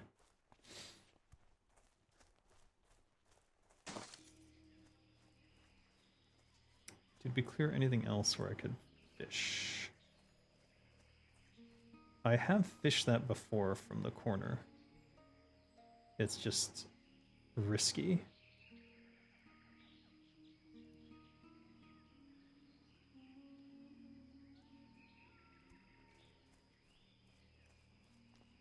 Or I could just take these 3 mud skunk and go.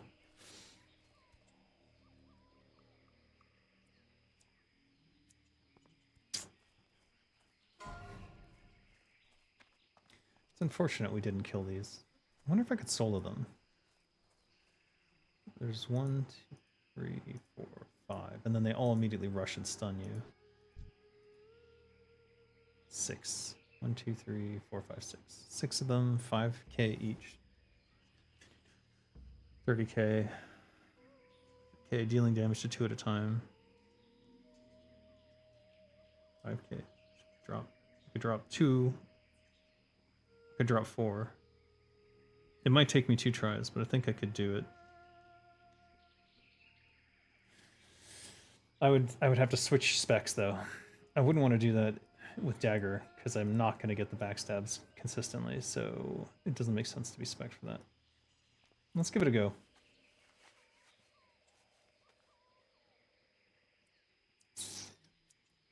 Since we have some time on oh well, this is almost done. May as well give it a go. It'll be fun. This is my axe spec. My blade spec with hatchet and iblis. Everything else is fine. And we need to swap. Oops. Move this here.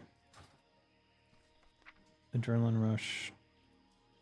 It's back here. And blade flurry will be super important. And then for the off, I'm going to do flourish to keep me alive. To attempt to keep me alive for the last 2. Alright. The question is, can I get over there without aggroing all the stupid fish? Or the gators when I'm not ready to fight? Let's see what we can do here. Yeah, fuck. Hate that shit. Alright, we'll start evading now. Nope. I think once you're stunned and on the ground, you can't dodge anymore. Yep. Yep. The charge hits regardless. I could not evade. Fuck. Oh well. I think that's it for me. Yeah, I think once you're stunned, you can't dodge, so it's doomed. All right, well, I hope you guys had fun. You saw what a competent Naxx looks like. And be sure to join me on, it's my Monday, or it's my Tuesday, but your Monday, I believe, depending on where you are in the world. I'll be doing Kara 40 again, and hopefully we'll be downing Medivh with the Murder Mittens. God, I don't want to run back there, but I don't want to take the loss of durability. I'm just going to run it, but you guys don't need to see that, and I need to go see what my wife wanted earlier, which was like over an hour ago. Probably shouldn't have done that, ZG. It's fine. All right. Good night, everyone. And remember, you can always join me on Discord if you have any questions. You can support my channel through memberships or through Patreon. Patreon, I don't know what to do with anymore, but I'm not actively generating content for it. It has one purpose now is that people who want to support me can do a subscription there, and they can get access to all the documentation that I've posted that way, which means old Blizzard game design docs, old concepts and ideas for games, other games that I've worked on. All those are there, if that's of interest to you. If you're an aspiring game designer, looking through that documentation could be very much of interest. But otherwise, it is a actual path to hire me. It is the highest tier membership, and it is expensive, but it's literally hiring me, and I will be spending 5 hours a month helping you make your game, whatever that may entail, depending upon your needs. 100%, way more times. Like, it's not even like double, triple. It's like infinity more times. It's insane. But that was because I was doing something dumb at the end, where I was trying to fight all the alligators, and I realized too late that once they stun you, you can't dodge.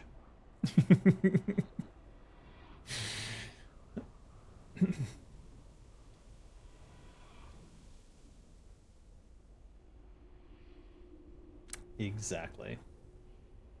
Yep. No, you just showed up? I'm sorry, Adco. Well, you can rewatch the stream. Lots of fun guild drama discussions and all sorts of other stuff.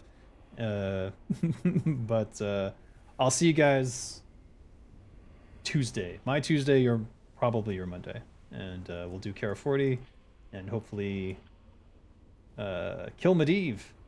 I'm excited because I finally heard my voice lines, and now I'll get to hear them again. And right now I still have my awkward voice acting outro, so enjoy that too.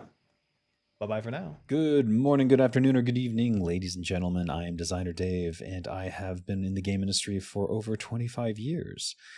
Now I am turning to voice acting, and as a result, I've been doing a lot of high fantasy voices for little indie games.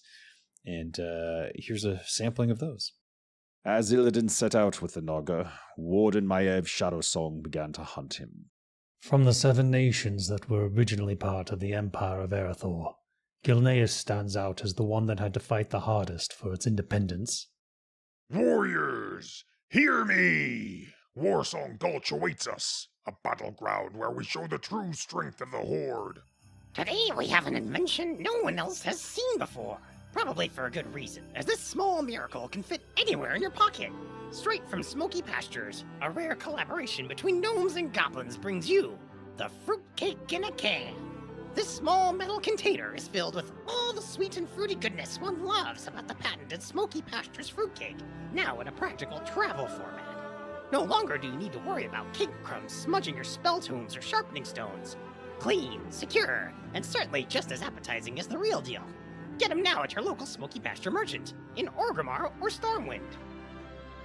Hope you enjoyed that. If you did, you can contact me at david.k.fried, Fried, @gmail.com, or contact me on Discord or LinkedIn.